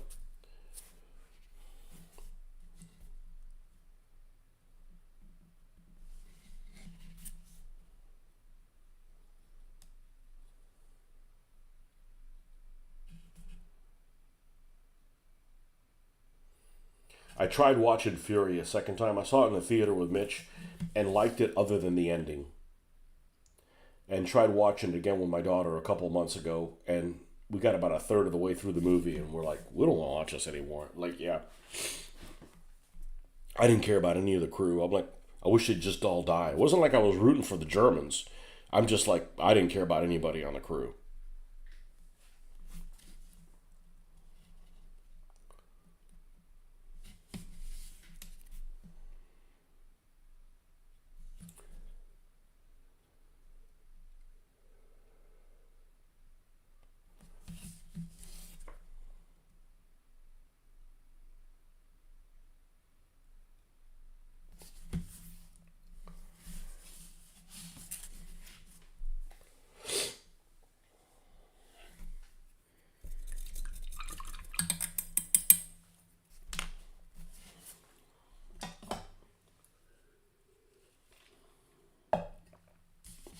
So I think for my 6th Panzer Division, it's really hard to find information on them. But I think what I'm going to settle on is I'm going to do white numbers.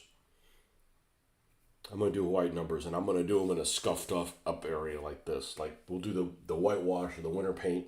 We'll come in afterwards and wipe the one little area off. That worked really well with the with the uh,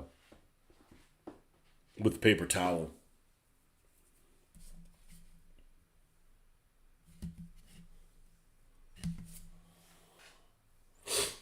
All right. Let's do the 2 headlamps. It's headlamp 30.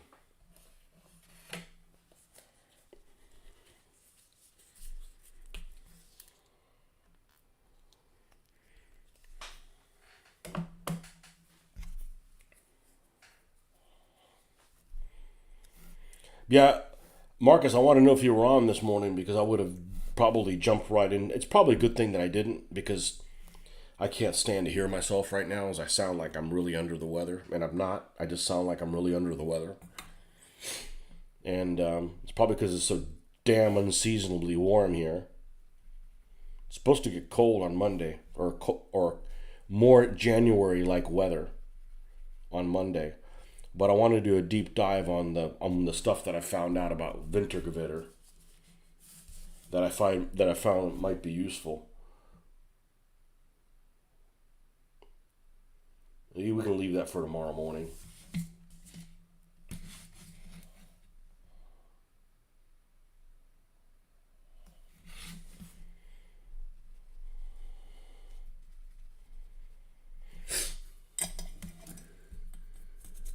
You had the ships for Santiago. That is really a one-sided engagement.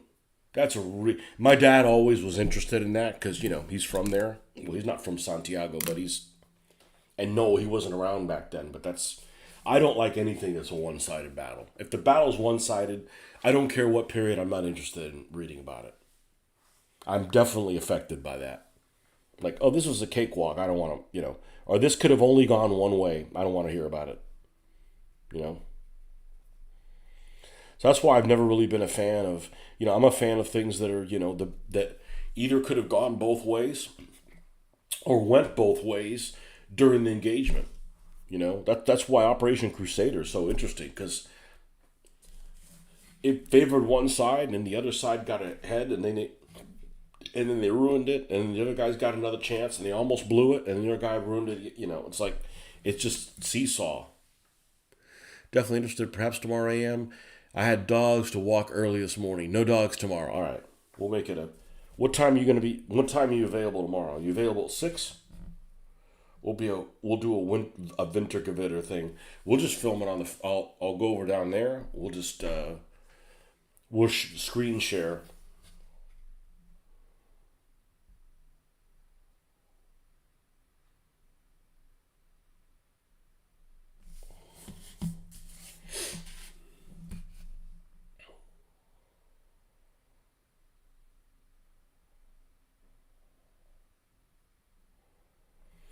And hopefully I have a better voice.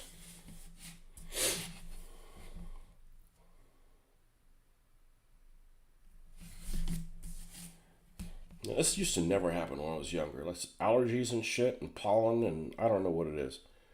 It seems to be anytime there's a weather change lately, like it's cold, and you have like a warm spat for like a week. Like all like the trees go, oh, it's springtime. And there's not pollen all over the cars or anything, but I feel like that's like a thing that happens. And then it's a false it's a false it's a false start to spring, and all the trees freak out.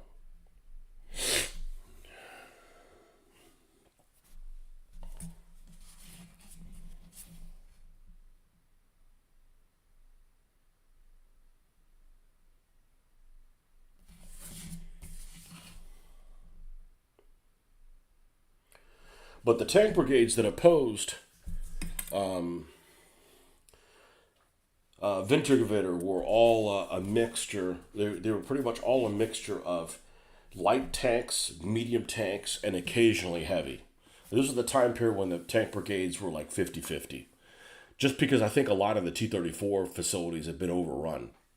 I think 1942 is the year that they made the least amount of tanks because a lot of the places were occupied by the Germans. So if they either captured the location where the factories were, they either fought over them and destroyed them, or they were in the process of moving them back to Chelyabinsk to the Urals, and they weren't fully operational at that time. So 1942 is kind of a time period where it's like they couldn't equip all the tank units with medium tanks. So you've got half of the tanks or so. Sometimes it's more than half. Sometimes it's less than half. Are going to be T-60s and T-70s, especially T-70s. Which honestly makes it a little bit more interesting from a modeling standpoint because, who wants to have just one tank on one side, one type. You're just watching Tick's video and it seemed like the Soviets might have had some KV flamethrower ones, possibly some KV-2. I haven't found any evidence of KV-2s, but definitely the KVs were a lot of KV-8s. And there was one unit that had flamethrower tanks, that had T-34s and KV-8s. And the KV-8s are really interesting because they have a coaxial flamethrower, and the tank gun, they take the 76 out and put a 45, but they put like the shroud over it so it doesn't look super thin and attract attention. So they knock those things out before they get into close range kind of thing. But yeah, there's definitely Shit. I should still be on that page.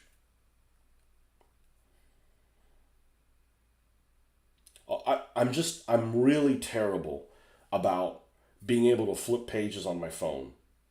I don't know how to fucking do it.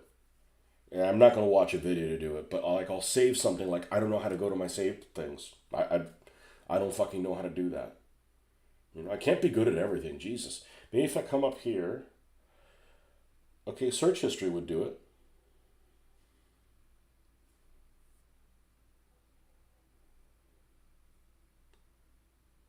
Okay, page 8 on Vintergovator on Access History Forum. Yes, you're verifying that I'm a human. Yeah.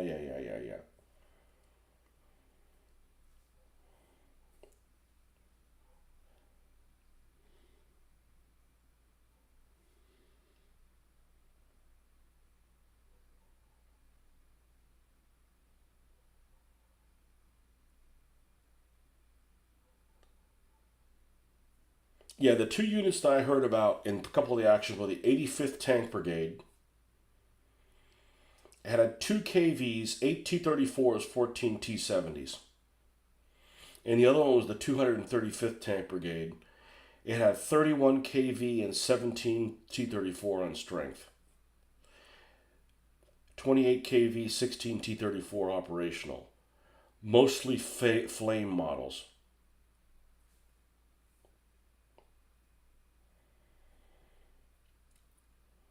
Now, obviously, it varied quite a bit.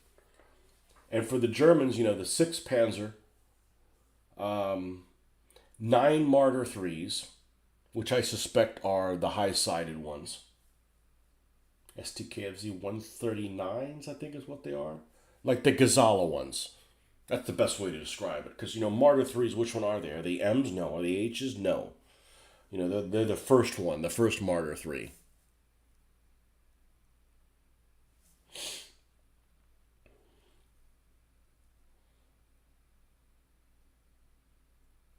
$139 tanks, 21 Panzer IIs, 3 Panzer III, 13 Panzer III shorts, 66 Panzer III longs, 26 Panzer III Ns. Interesting that it lists the Panzer III Ns separate from the other short Panzer IIIs.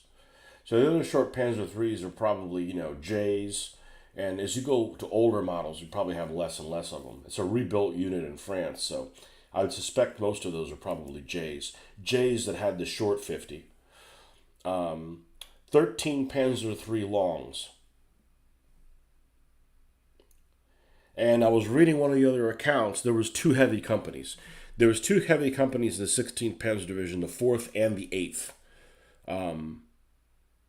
Because sometimes, like, they'll have one and not the other. It's not assumed that they have it the same, but they literally. There's one operation where they left the 8th in town, and most of the other tanks went and did an end around on the attacking Soviet units, and they eventually they couldn't make hardly any headway because the Panzer IVs were doing all the heavy lifting, so they pulled the 8th out of town and sent it out with it, and it literally talks about that in the memoir. So, yeah, the 4th and the 8th would have had the long Panzer IVs, but there's only 23. So that means, man, if they got 3 companies, they're only going to be, you're not going to have, that last number is not going to be very high. You're going to have the 4th is going to have 411, 412, 413, and then you can't have a 414 because you don't have enough to, you got to feed those other 23 tanks into the 8th company as well. I know you'd want 8th company because the 4th are bad luck. Yeah. Well, this isn't China, damn it. They're flying under a swastika banner. That's bad luck regardless of whatever else you got on there. But it's funny because they have 23, and that was the strongest Panzer division. The 23rd, which wasn't as strong, actually had more Panzer IV longs, had 26.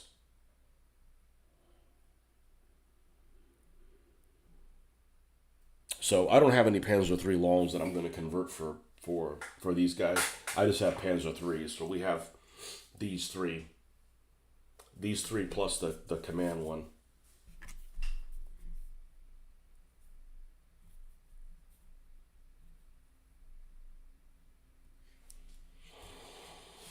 What rule set are you going to use? And you and do your friends like detailed rules or not? I know that my people wouldn't be able to handle playing Face of Battle. I don't care. I'll play it solo. I'm not going to play like dumbed down version of somebody just because people don't have attention span. Like that's too complicated. All right, well, have fun watching television.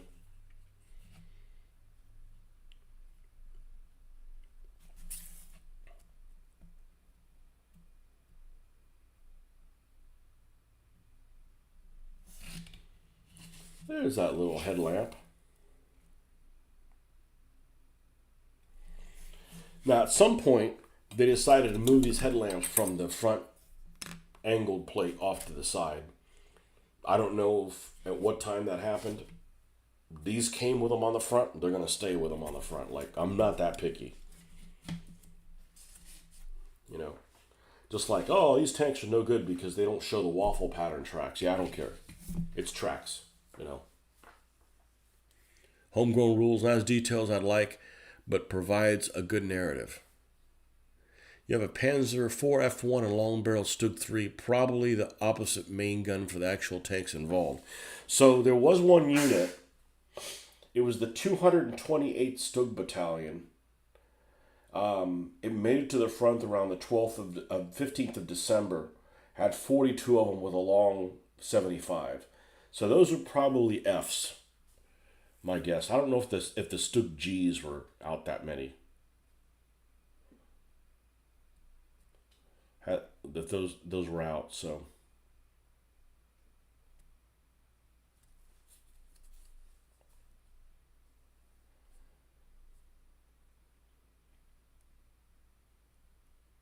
yeah, we'll talk about that in the morning.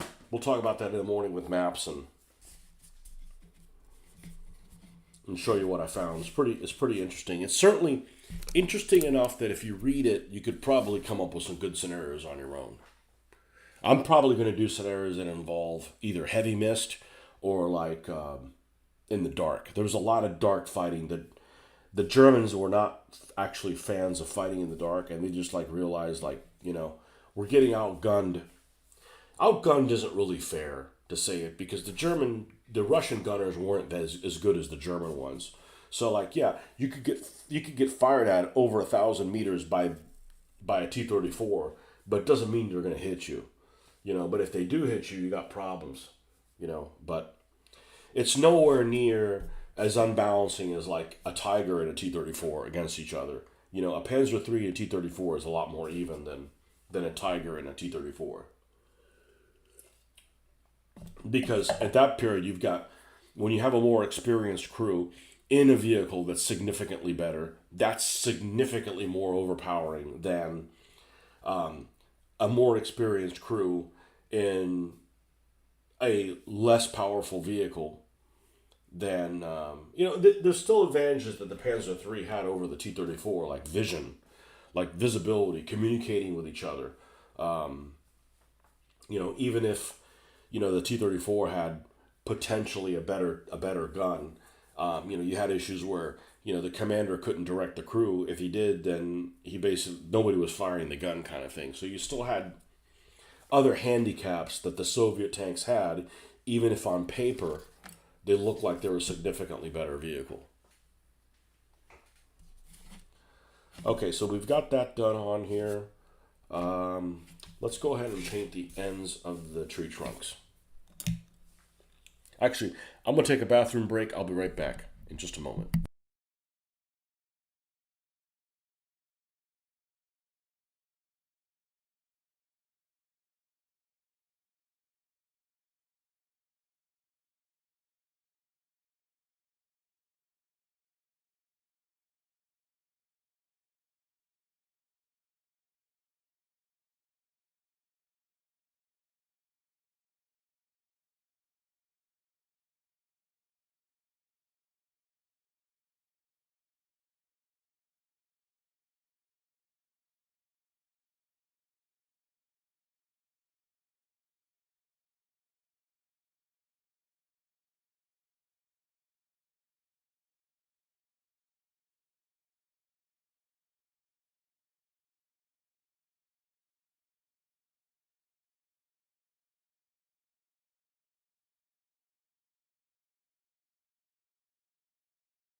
What is it that the other people don't like about detail rules?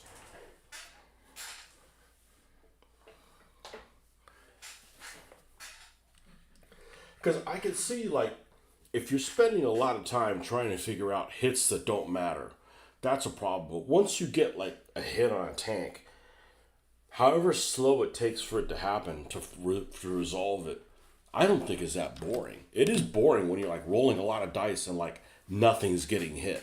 But when, like, you're getting results off of things happening, it's interesting. Or at least I'm interested in.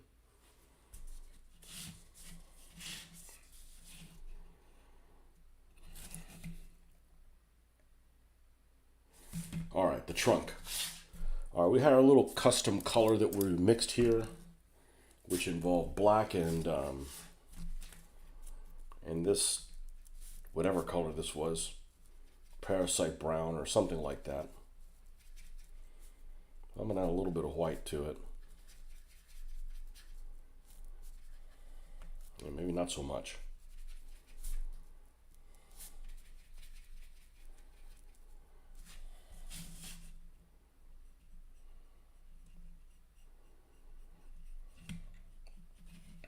One of the things when you're talking about doing naval warfare that's really boring is when you're spending a lot of time trying to calculate whether or not you actually got a hit, figure out what it is, roll for it, and then miss. That's like a waste of time, you know?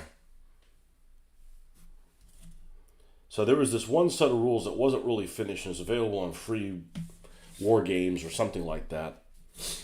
The free war games site called Smoke on the Water. I guess they were a fan of Deep Purple. Smoke on, I believe it's called Smoke on, Fire on the Water. Fire on the Water? Something like that. And it had a system that the author curiously involved rolling a series of dice to see if your shells are even close.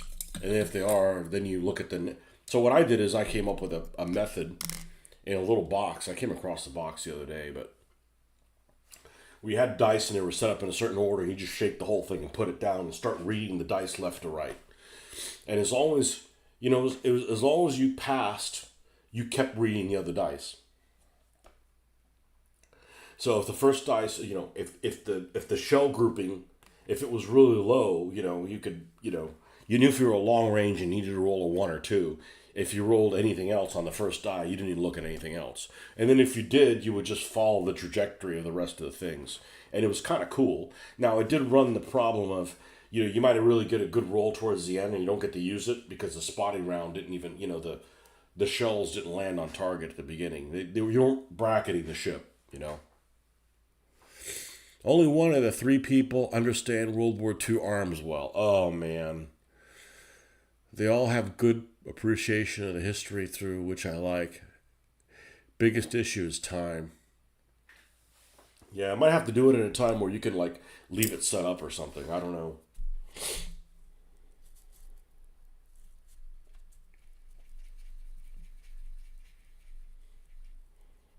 Yeah, that'd be a struggle, playing a World War II game with people that are just not real familiar with it.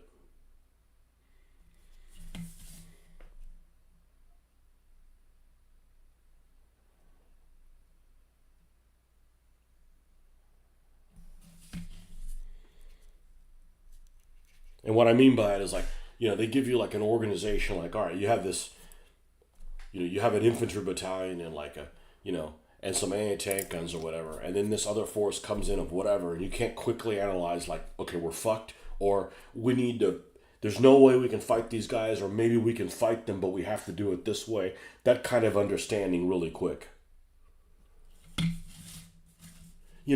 Normal stuff.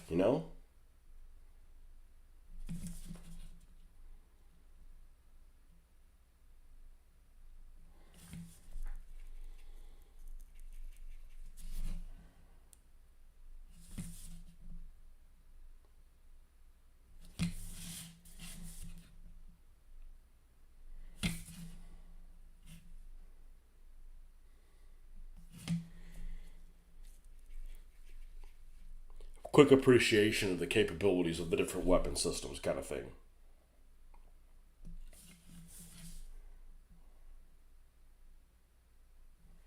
Yeah, this isn't Halo. Like, all right, here's this German squad. What do you do with them?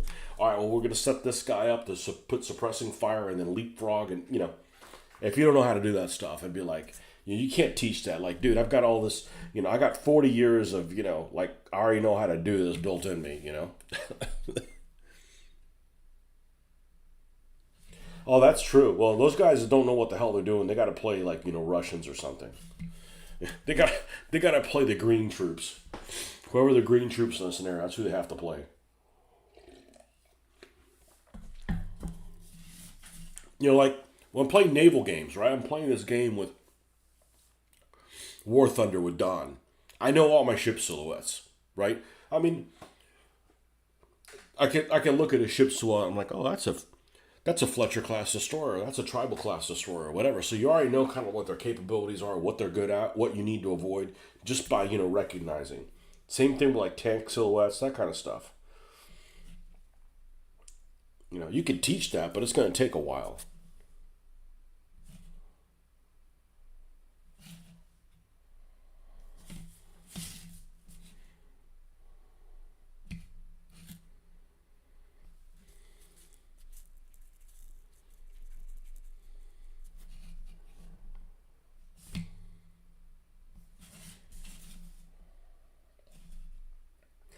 I'm not going to have this wood be any. I don't want it to be too warm in the colors because it is frosty. I mean, it's probably like really cold.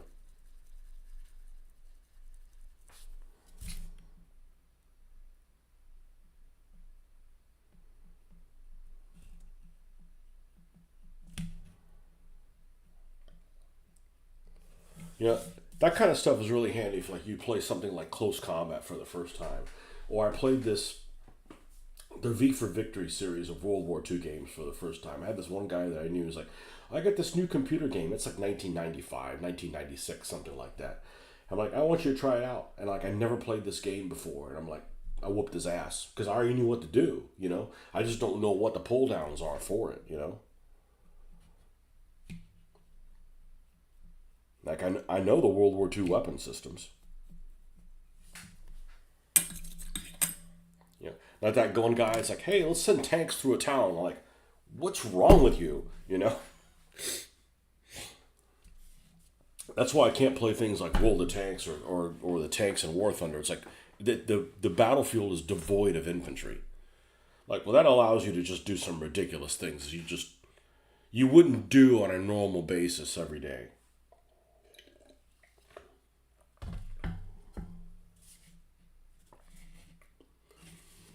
The exceptions to the rule start becoming commonplace. Okay, is this guy done? No, we have to paint a shovel. Okay. Well, I still haven't mastered the art of painting metal things in grays. I'm not super interested in doing that. You don't need to be shiny, but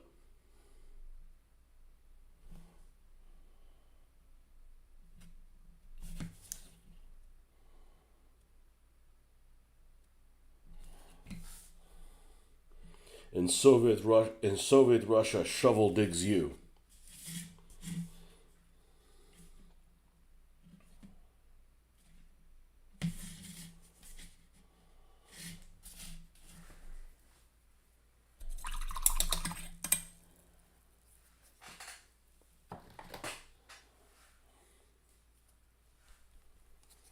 Now, you know what I'm talking about. That stuff, the weapon systems, like the stuff where you see a game, like, put me in, coach. It's too difficult to explain to people. Just let me know. I know exactly what to do.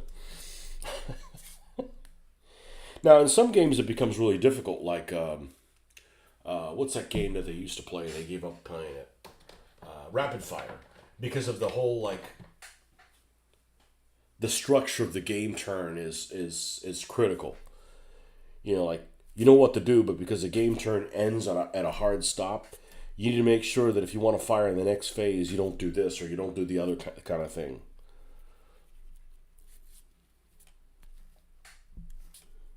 The best example of that kind of stuff is something like a game I'd never play again, which is Rise and Decline in the Third Reich.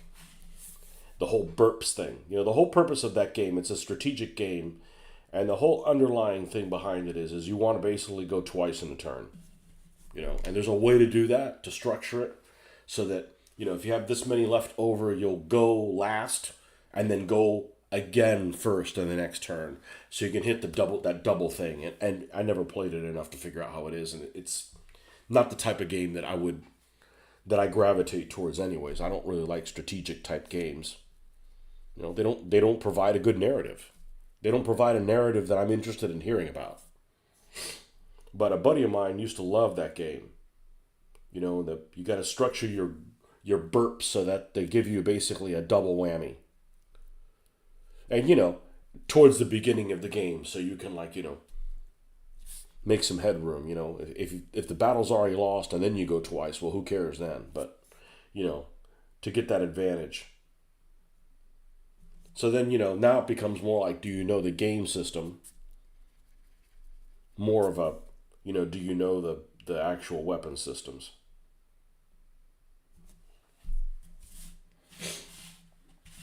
Okay. I guess we got to get back to these packs somehow.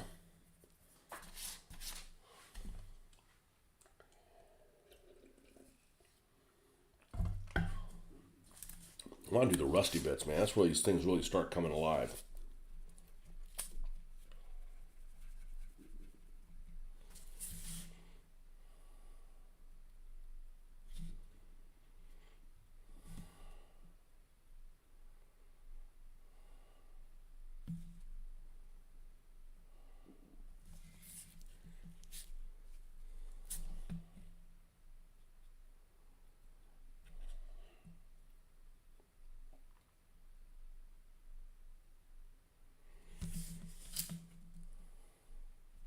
But I've never been very good at, nor had an interest really in playing games that are very abstract and strategic too. Like both of those things, I'm not interested in.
Yep, I like the tactics bit too. It provides a good story.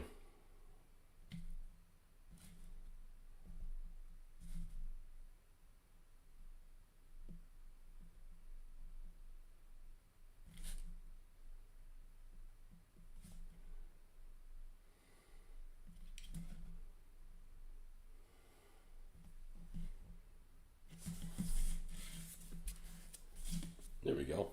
Now the pack looks really nice, and the finish on the tank looks generic. Well, that's because we haven't weathered it.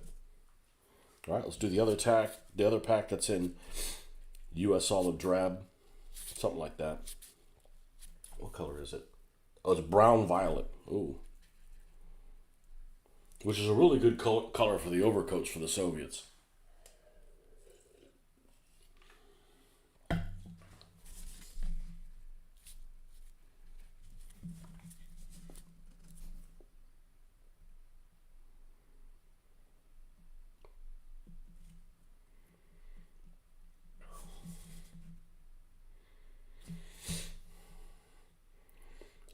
Osprey book on overcoats of the Soviet Union, 1941 to 1945. No, they don't do that stuff, but I bet if they, I bet they have an SS book on them.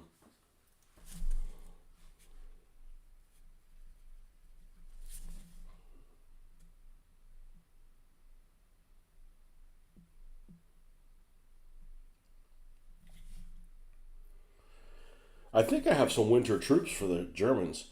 The Soviet ones, I've got some from the Stalingrad range that basically from Battlefield that have overcoats, and that's probably the guys that I'm going to paint for snow. I mean, I got like 2 squads of them worth. You can mix in other guys in with them.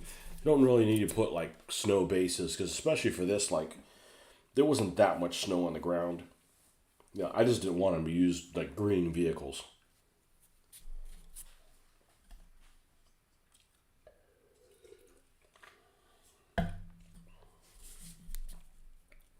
In this particular operation, the pictures of the Soviet vehicles tend to have less winter paint than the German ones. All the German vehicles have winter paint. They learned from the previous year. They're a lot more prepared for it this year than the previous one. I know it's kind of hard for them not to be, but all the German vehicles have some whitewash or something on them. Whereas the Soviet ones, not necessarily complete. But I like this. Is it camouflage paint or is it like ice that is frosty looking? I don't know. Which one do you want to be? I know that I didn't want them to be bright white.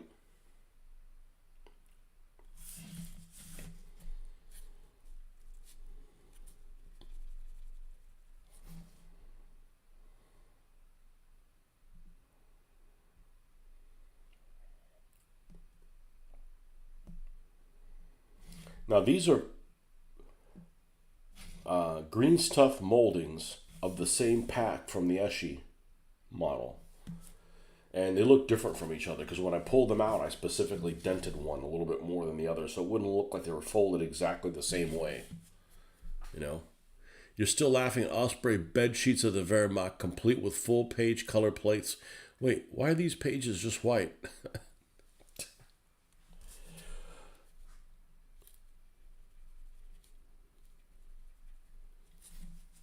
Yeah, they do all kinds of weird shit.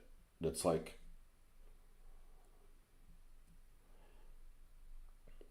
and don't get me wrong, I like the German stuff, but I like the people that the Germans fight too. You can't have all the cool stuff for just the Germans.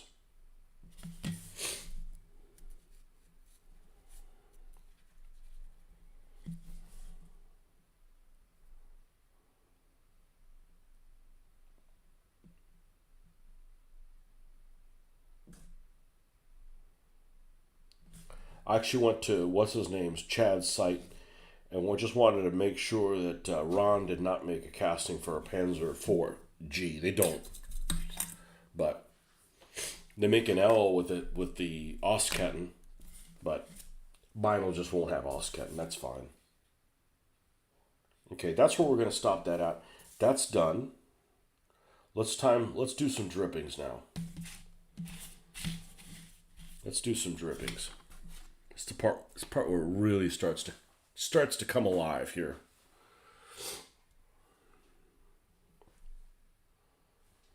Actually, before we do the drippings, let's get some of this. Let's dry brush some of this in white. Did I bring that color in? I've got 2 of them, so I could probably just use the other one. Is it this one? Whitewash Winter Camo, yeah. All right. Let's get a brush that's not...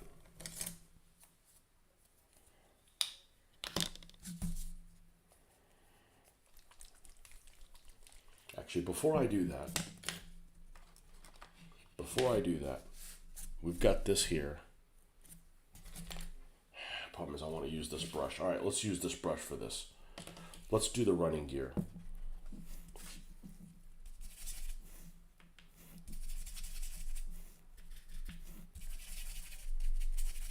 I don't think there's a need to airbrush this. I got a lot more control with this with an airbrush.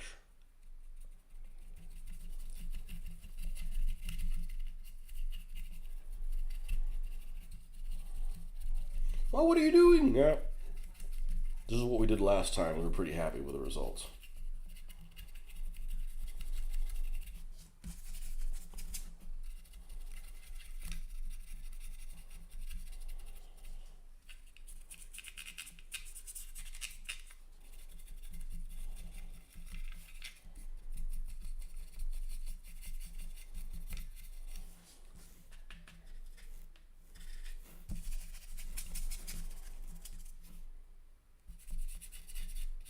I didn't think I was going to do this. I was like, why did you bother painting the tracks? That's a good fucking question.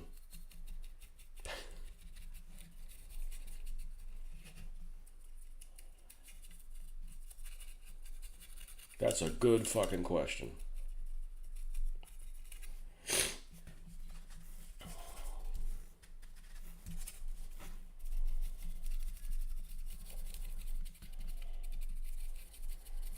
This also keeps you from having to paint the rubber on the road wheels. Not that it's very difficult to do on these vehicles, but it's a savings.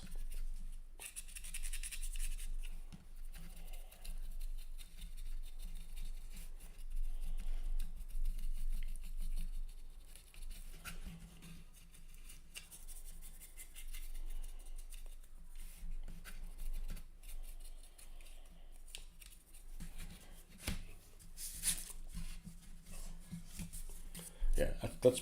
I'm pretty sure that's what we did on the other one.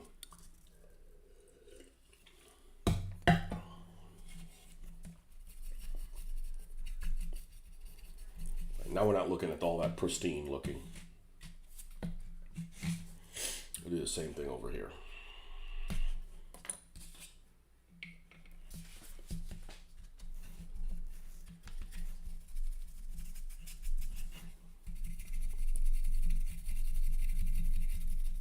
I honestly, I didn't remember what direction I was going to go with this in, with the weathering.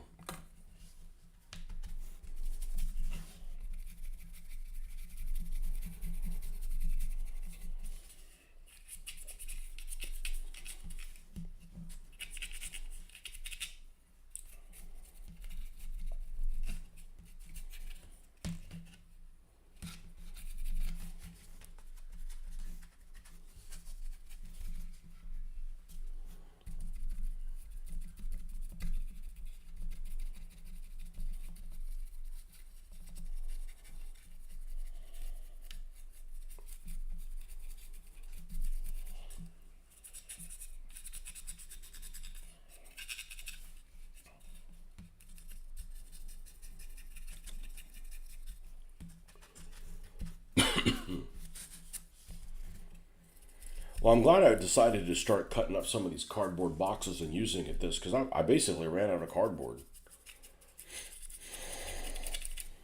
Wasn't able to source any more from work. Either we're not going through all the stuff that would generate it before, or I don't know what the issue is, but I certainly don't want to waste money on buying this stuff.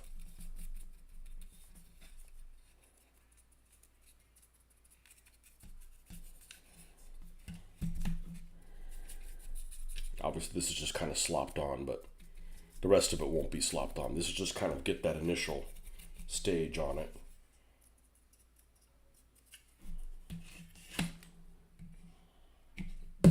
Oh, don't fall down. Don't fall down, damn it.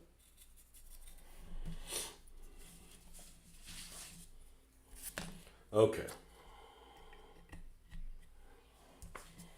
Yeah, we've done a few of these. I really like the way that they turned out. And it's funny because I hadn't seen them in a while, and I looked at them again, and I'm like, damn, these fuckers look great. Especially because they're like second tier vehicles, really. Or maybe even third.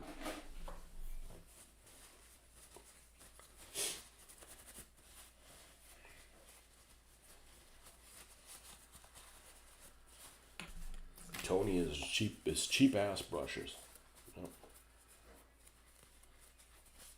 These are definitely they're children's brushes.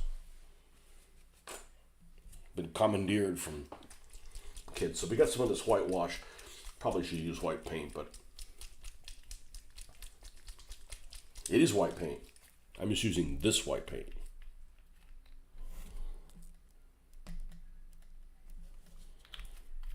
This stuff is very watery, so having it on a surface like this could soak up some of the moisture is helpful. We're going to get almost all this paint off.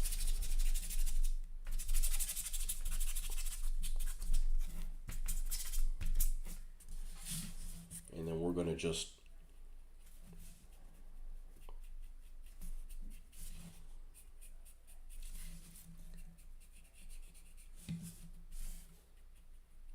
hit some of the frosty tops here of things. ever so lightly.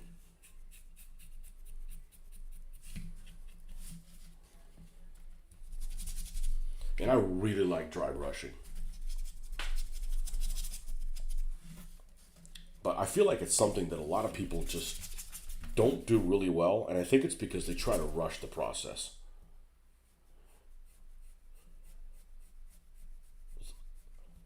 I don't want to rush anything and then have to go back and fix it. That's just not a good use of my time.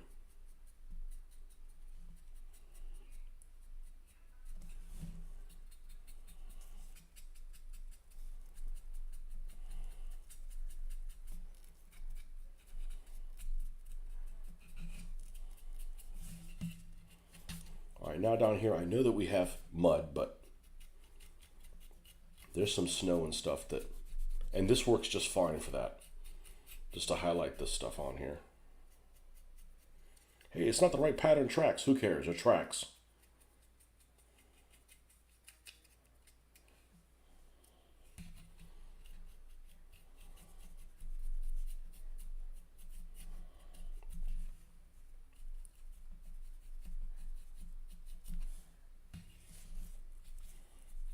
I said, the whole point is to make is the best looking armor fast stuff you've seen. And I did this with 15 millimeter miniatures. I mean, I paint 15 millimeter miniatures that nobody would give the time of day to, because oh, those are yesteryear's things. All those have been out for 30 years. I said, all right, well, look, gonna make these little fuckers shine.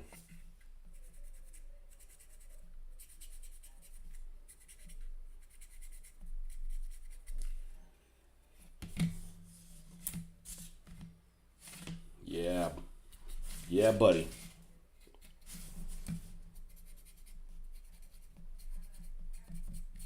Yeah, still have paint. I took this paint off a while ago, and there's still enough to get the point across.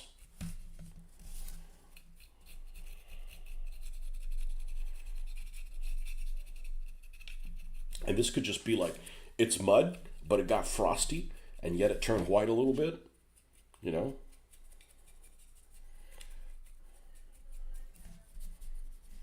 it's like painting in poems. Well, what do you want it to represent? You know.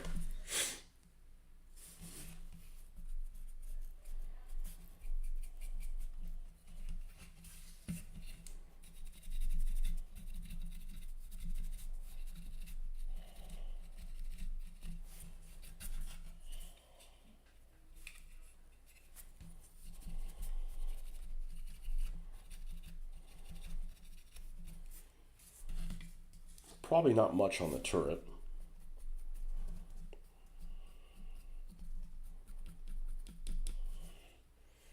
And the barrels, man, the barrels come out so freaking great. I've done nothing to them other than when I sprayed, I didn't go all the way to the edge completely. Like, freebie.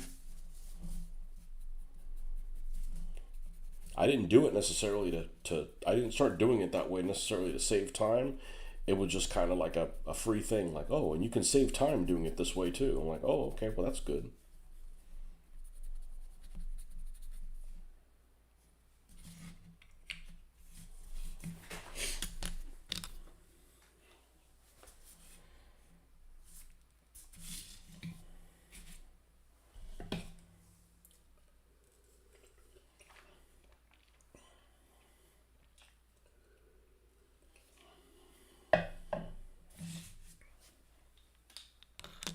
I'm even gonna go wild, and I'm gonna do a little bit on the trunk here.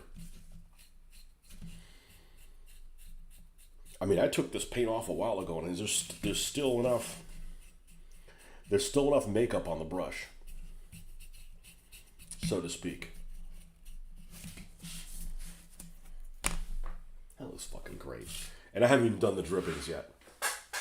And this is easy as shit. The one thing that surprised me is how well the smear took that color off. Like, cause that's what I'm gonna do with my Germans. Because all the Germans I seem to see, it seems like it's white numbers. You know, how do you put white on white when you know? Because the Germans are going to look like this. You know, they're going to be dark. They're going to be dark gray, and they'll be and it'll be an overspray of camouflage.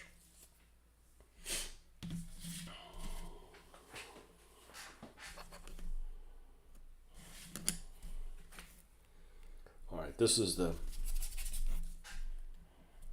do the same thing over here. Oh, we got, some of this is wet. Well, let's put it over, wet. Let's see what happens. What are you talking about? Yeah, we haven't done the drippings yet. It's easy as shit. I mean, remember, this is what it looked like. See, these gluing surfaces just don't grab. And the problem is that instead of them making flat, they decided to put these little notches that didn't fit in well. So now the gluing surface is like really, really small. But anyways, remember, it used to look like this.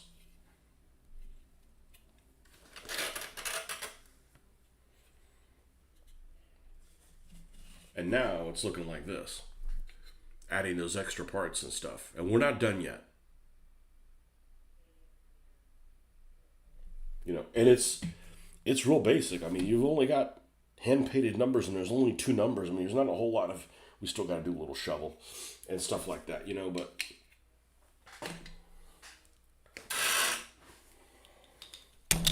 they look so good. I'm like, I'll just buy more of these and use them, you know. Now, the problem they do have is they are significantly smaller than, they're significantly larger than the Skytrex ones, which are 1/76th and I think a little too narrow, but we're going to use these guys side by side, you know. And these guys got some of the drippings and the rustifications on them and things like that.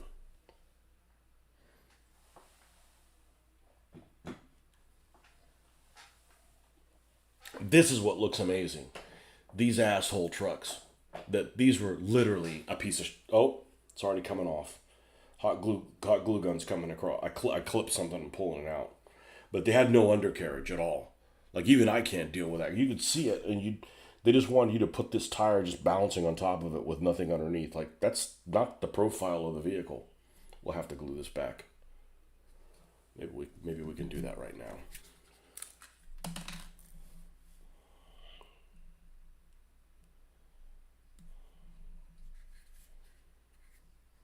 Okay. Stay right there. But these were terrible. I thought these things were going to go in the trash. Nope. Now they could be around there to get shot up by somebody. All right, do the same thing with this T-34.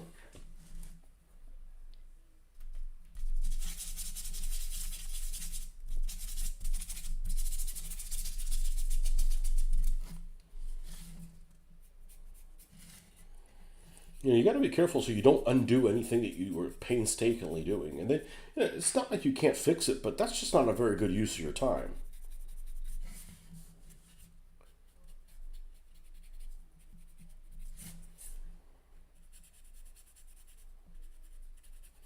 You know, having to redo things that were already done to begin with is super frustrating.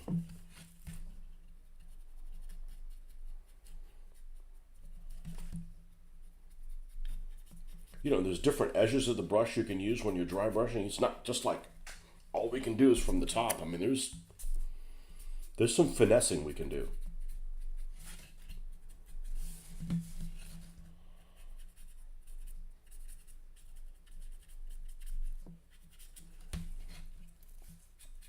And we're using cheap ass brushes too.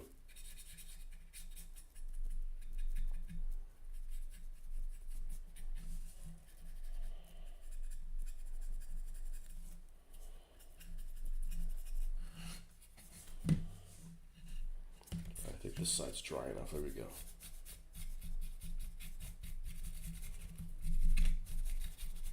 We're not using any snow effects or putting the, you know, we're not looking reasons to spend a shitload of money on it, right? We'll be happy with the products that we have. They'll do a good enough job. Yeah.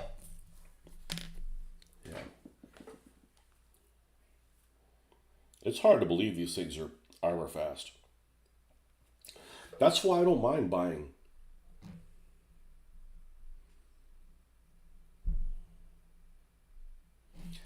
second tier like stuff. Now let's take some of the shine off of it because this kickback is tremendous. It's just basically taking some of the brightness off and exposure.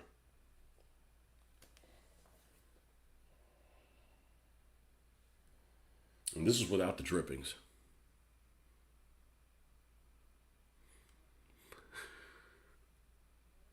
You know, if you don't make them look exciting, nobody will want to play these in the game. Like, oh, I gotta paint them. I gotta play them boring looking sons of bitches. Now you get it like that. Like, all right, this thing's cool, man. This thing's got a history. You know, got to make the T-34s as exciting as the Panzers. You know.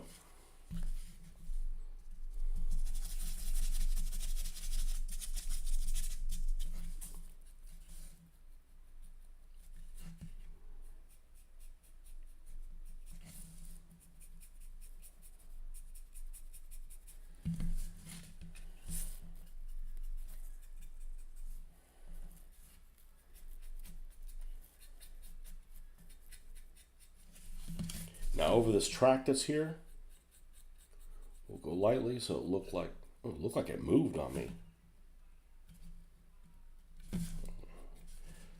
And I could re-glue it, but I don't want to re-glue it. It means I wasted my time gluing it the first time around.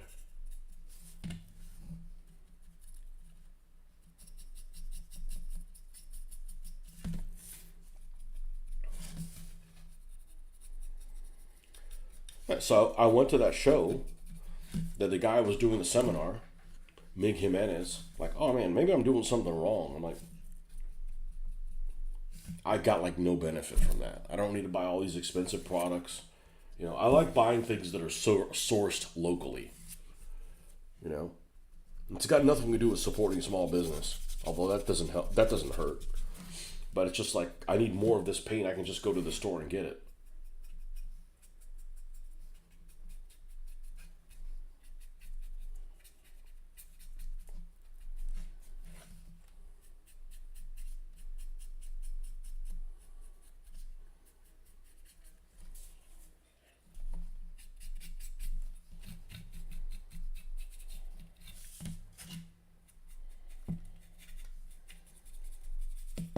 So I think what I'm going to do to get away from my space issues, I'm going to take my buildings out of this cabinet, pack them away somewhere, and then we'll use the extra space to actually put some of these finished models. And I probably still run out of space.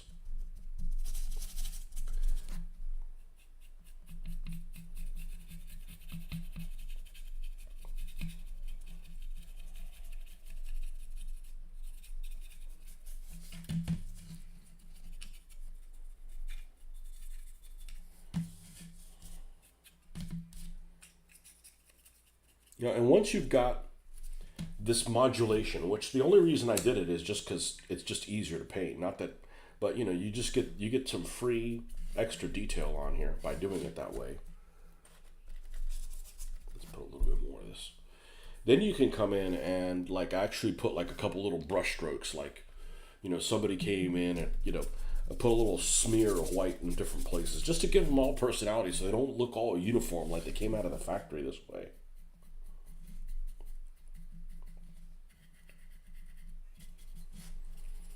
Now I still need to do one of those T-34s that came out of the factory. Remember they're basically like in primer or just like metal color, and just like make like the turret like bare metal and like the whole primer or something like that. I bet I could do that and it would look believable. I've got one T-34 that is by BP Cast that I can't build it. I forget what's wrong with it. I think it's missing like the suspension on one side, and I may not have a gun turret, or I don't have something. I think I'm gonna build it as a knocked out tank for this. I'll put it like dug in and knocked out.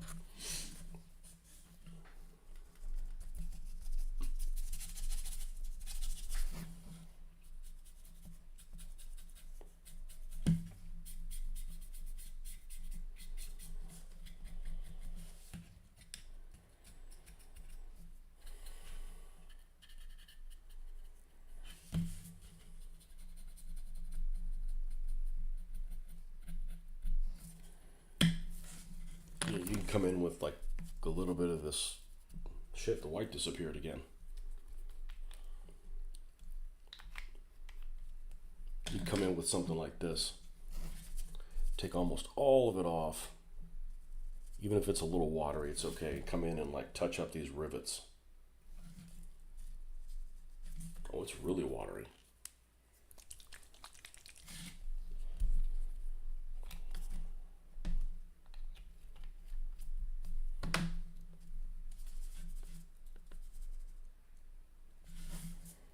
I mean, really.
Really should do more winter vehicles.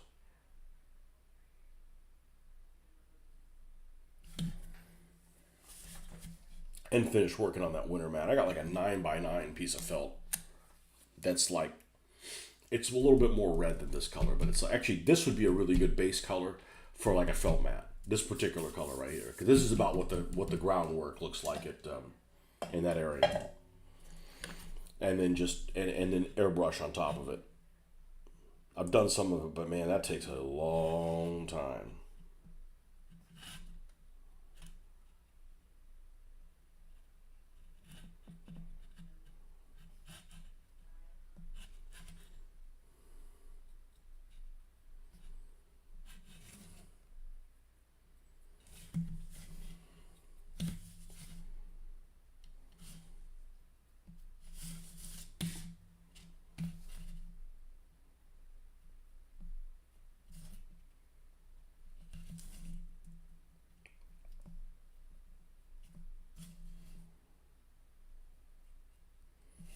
You know, the secret to making some of these vehicles look really good is give like a lot of little details. Your eye just goes in there and is like, oh, there's a little scratch there. Oh, what's going on over here? Oh, it looks like there's a scuff mark there. Just something to just distract you instead of having this one surface that's all the same color.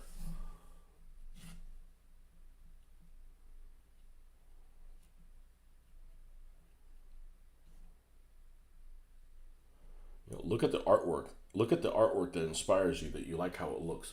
What does it have in common? It has a lot of little details that the whole surface does not look uniform.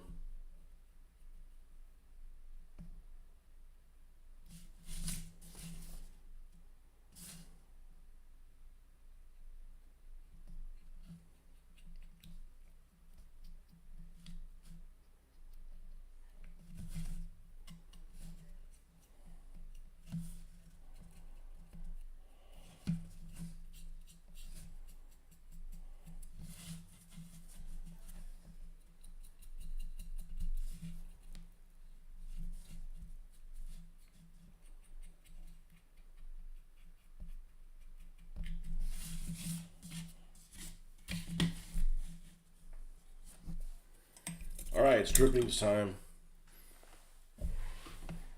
Oh, drippings.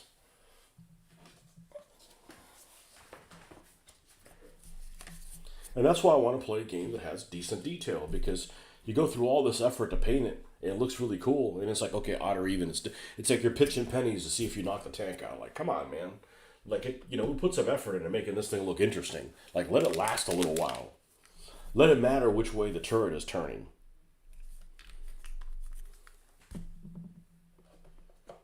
All right, that's mid-brown. Probably the most useful color here. Light tone, soft tone.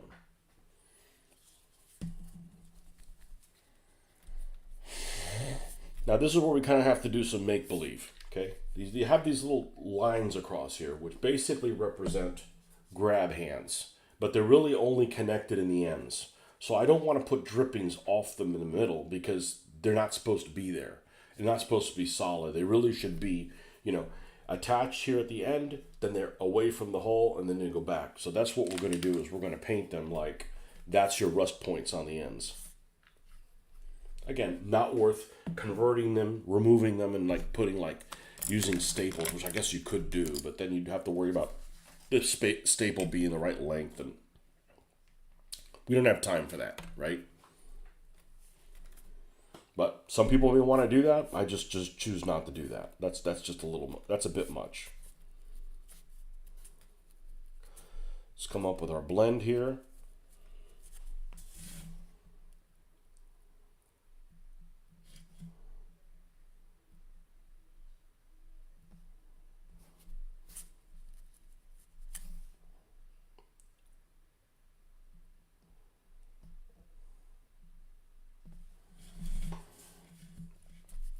All right, we got the back here.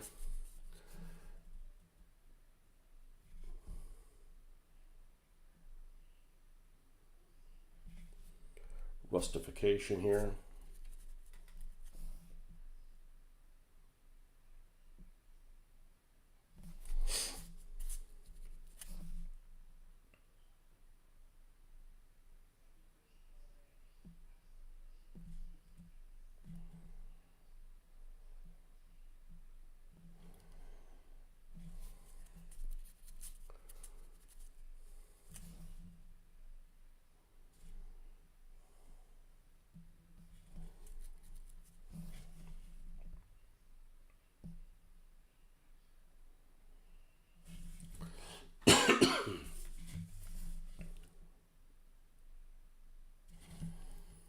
And this in turn adds some other colors to make it look interesting, to keep it from looking like it came out of a showroom.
All these places where you have this stuff welded on it, always another place to potentially have rust.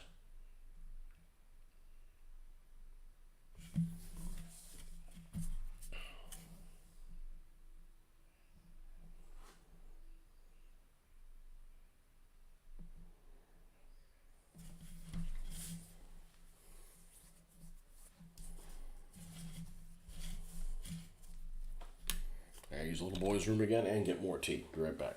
Let's rinse this so we don't have this stuff. staying in here.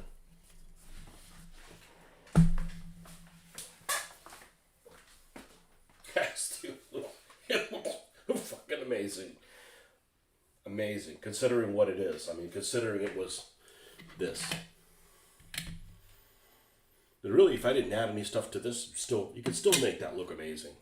Just gotta have lots of different variations in the tones to make it look worth looking at.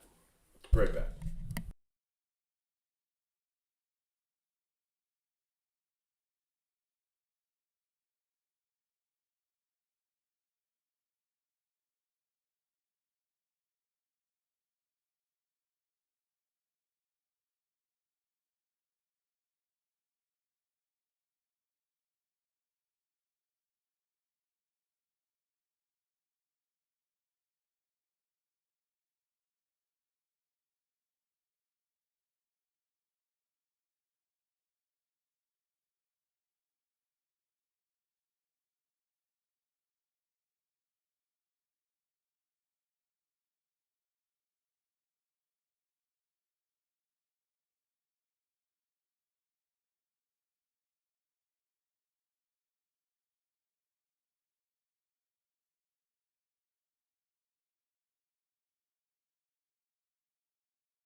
We got a show coming up in first week in February, 6th and 7th in Jacksonville.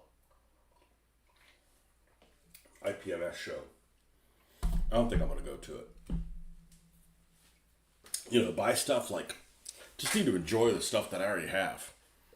You know, and honestly, I'm not thrilled about picking up anything for $10. I want to pick up things that basically somebody like is so tired of looking at. They're like, I'm done with this. Like, I want to get rid of this shit. Like, I'm tired of looking at it. Like, that's the stuff that I want. Especially if it's like second or third tier stuff like this, and just make it look amazing. It's super empowering to do this. You know, painting a dragon model or something like that isn't as exciting as painting these things that are basically like nobody would give them the time of day. And they're not perfect. I mean, their proportions on them aren't 100%.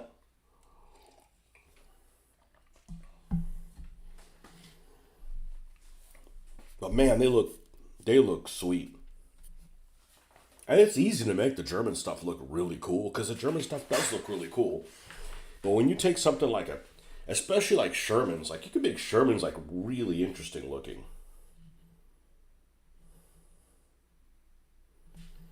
And that's the whole point. Is you want to be excited.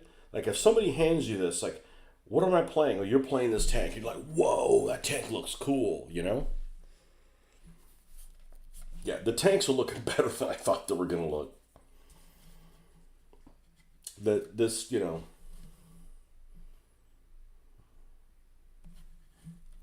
And like, this is what I want. This is what I want to hit my day going in the right way.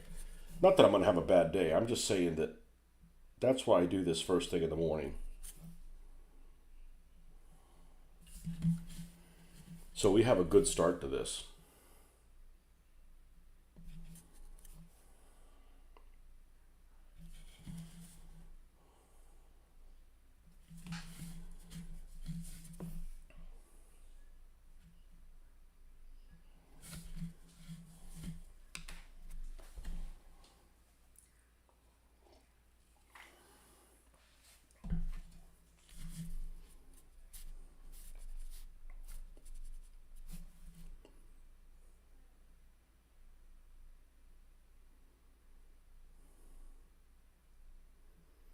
And I really didn't feel like painting this morning. I didn't. I wanted to play video games. I'm like, I gotta get painting. All right, man. Thanks for stopping by, man.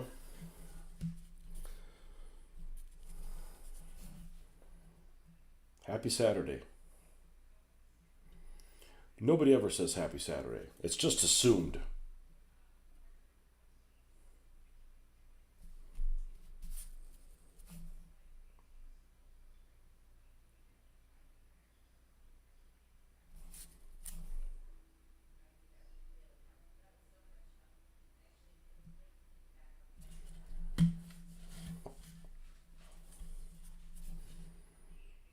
And implied.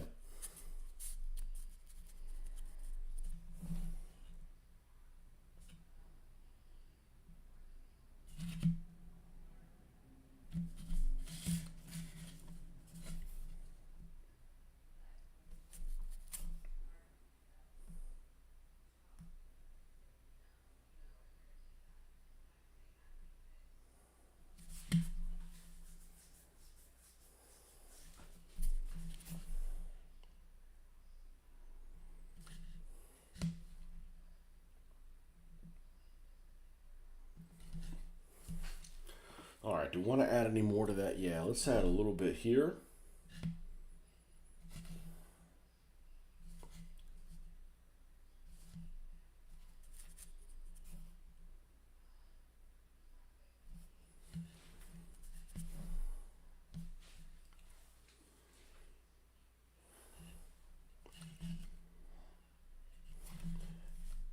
Toe hooks here. There's a little something something right there.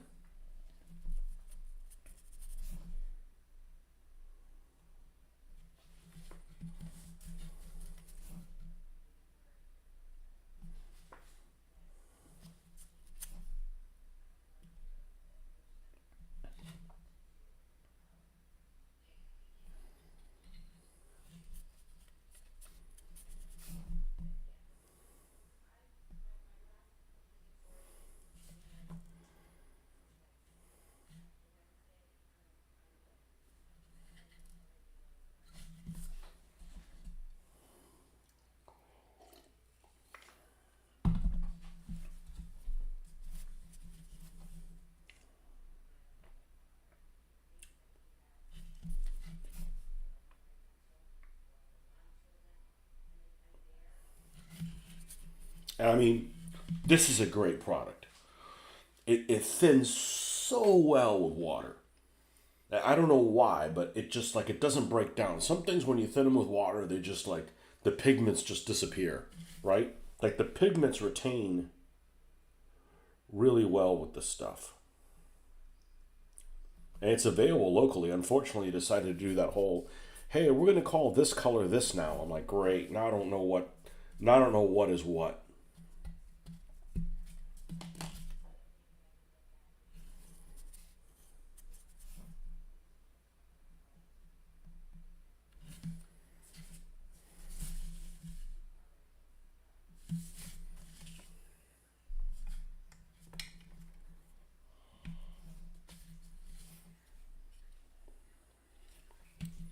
And then there's going to be some parts under here that decided to rust.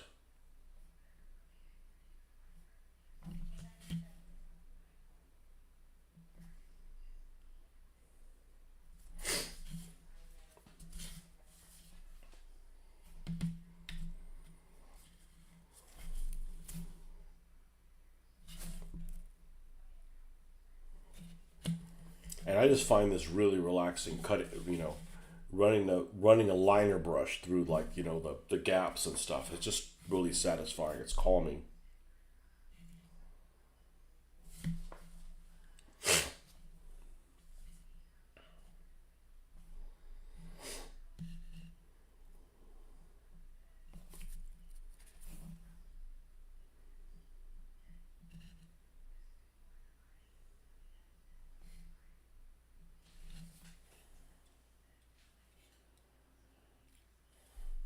I think we're going to call this one done.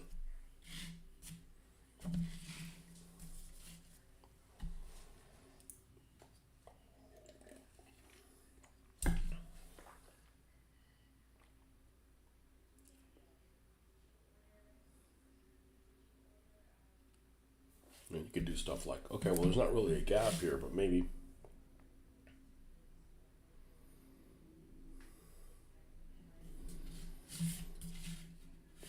got little bit of rusting there.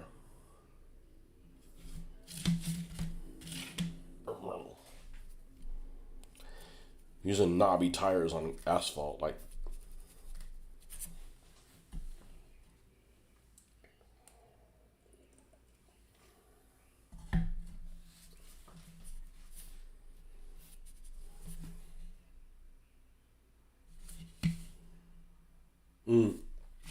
I'm going to do some smoke down here at the bottom with an exhaust.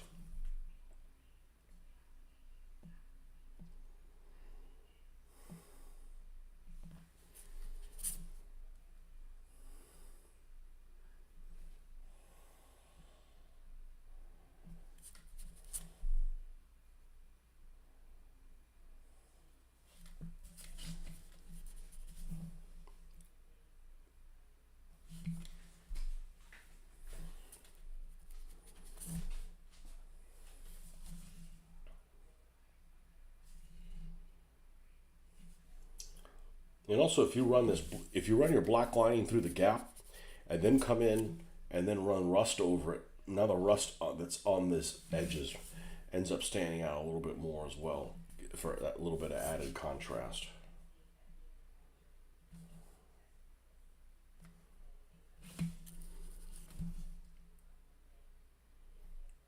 It's just the style that I do things in. You may not like that sort of thing, but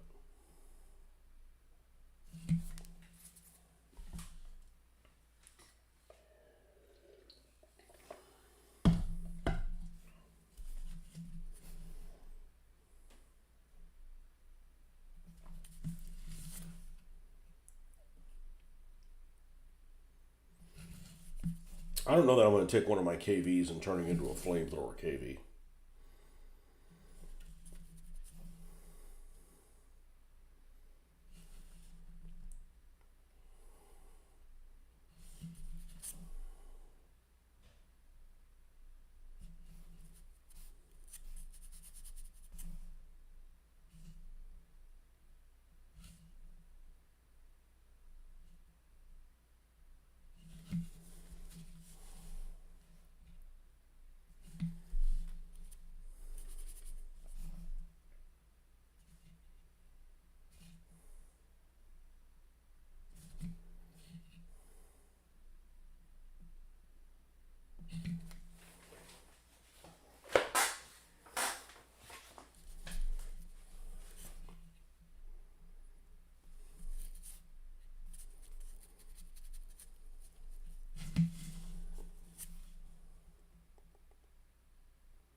So the interesting thing about this game board is going to be like,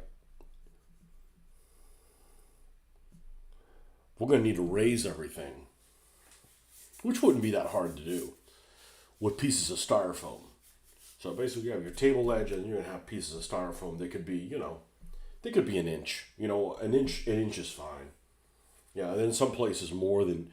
So you could have basically the bottom is going to be the bottom of the balka.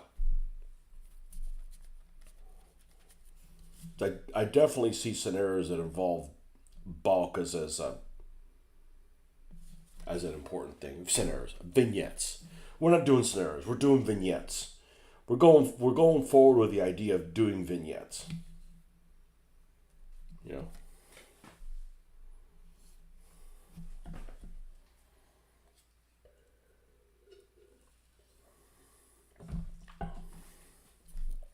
And you could do stuff like, a couple of German tanks, and they're like stuck. Right? They need to be like pulled out of there because that's what would happen is that they would hit the edge of the ball guide. They would just slide, even whether they had the osketten or not. They would just slide. The stuff had thawed, and then it'd refreeze, and it was slick as snot. The wheeled vehicles had a hell of a time, and slide down the Balka, and it's just sitting there. And then the Russians come on the board, and it could be something like the Russians can attack, but they've got to like keep moving down the Balka or something like that. They always have to keep moving forward at a minimum of whatever speed, you know. But at 200 meters, all these weapons are pretty much deadly to each other, except for like a Panzer II or something like that. Panzer II to like the front of a KV of a T-34, you're probably not going to do anything. But a long 50 at short blank range it's short blank range.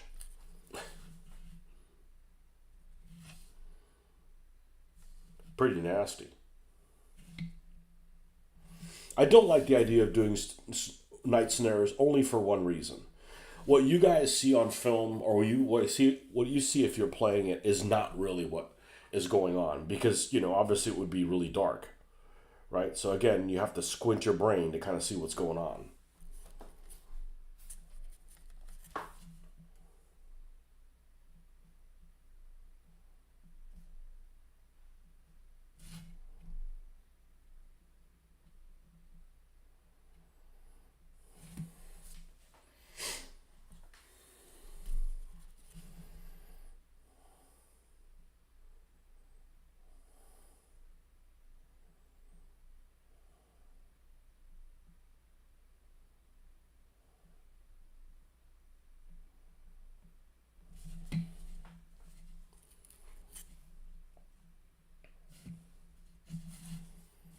Now this slopes forward, so if this started to leak, it would run forward.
All right, let's put a little bit more. How do we have on this one? We don't have very much on that one. Okay, good. Well, this little fuel box decided to leak like a mofo, or rust like a mofo.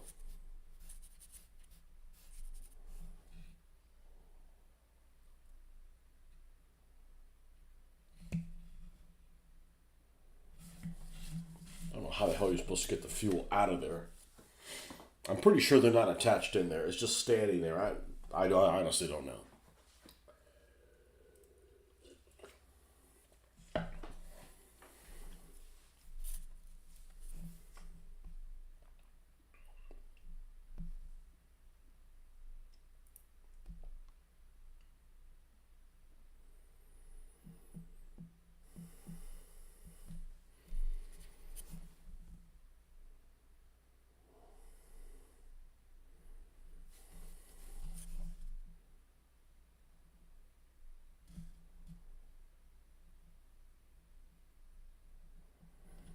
But I don't need to go and get any $15 vehicles or whatever. There's not a whole lot to choose from, anyways. I don't need any more Panthers. I'll probably find Panthers. I don't need any more Panthers. We got 3 more Panthers, but none of them have Zimmer in it. And none of them are Ron's Panthers. I would love to build one of Ron's Panthers with Zimmer on it. Now, there were $2, especially the one from Italy that you got 2 of them for $2. That's like a $22, something like that set of kits. Like that's That's a steal.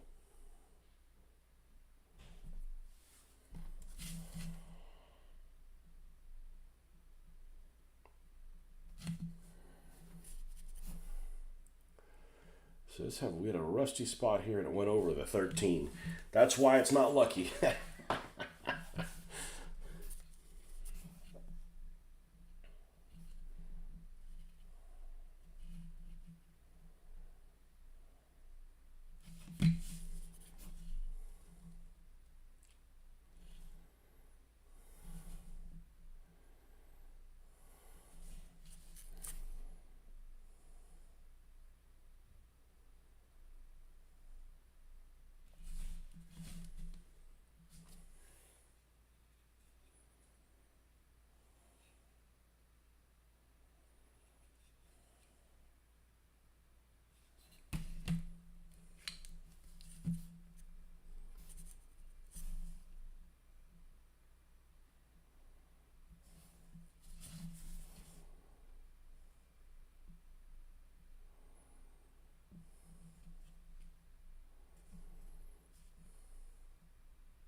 Now, 1 second, folks.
Let's see if we can wrap this thing up here.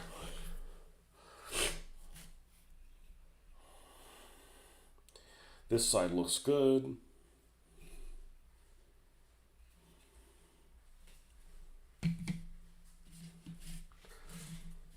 I think we're done. I mean, we don't want to go crazy. I mean, I wanted to give it some personality, but yeah, this is the one we did last because it's still wet. That's one of the things when you hit this thing with the flat's the other magic thing. Like it makes everything like go together, synergize. I don't know, just all stay together. Yeah, I think we're done. I think we're done. So these, yeah, really freaking happy with these guys. Considering they look like this, that nobody would give them. I mean, it looks like it looks like that melted toy that you would get at a zoo or something like that. So I never did find this other machine gun. I don't know where else. I cleaned everything up. It wasn't on the floor. It disappeared. I might make it a flamethrower one, although I have a feeling that this type of tank, of T-34s, that with this style turret really didn't have any any flamethrowers. I'll have to do a bit of digging, but I'm pretty sure the hexagonal Mickey Mouse one was the first one that had the flamethrower attachment here in the whole machine gun. But I'm not too terribly worried about it. I'm probably not going to put any stuff on this one and just make it more barren. Maybe some different type tarps on it or whatever. But I'm not going to put the fuel boxes on here and that sort of thing. But anyhow, thanks for stopping by, folks. We'll catch you guys on the next.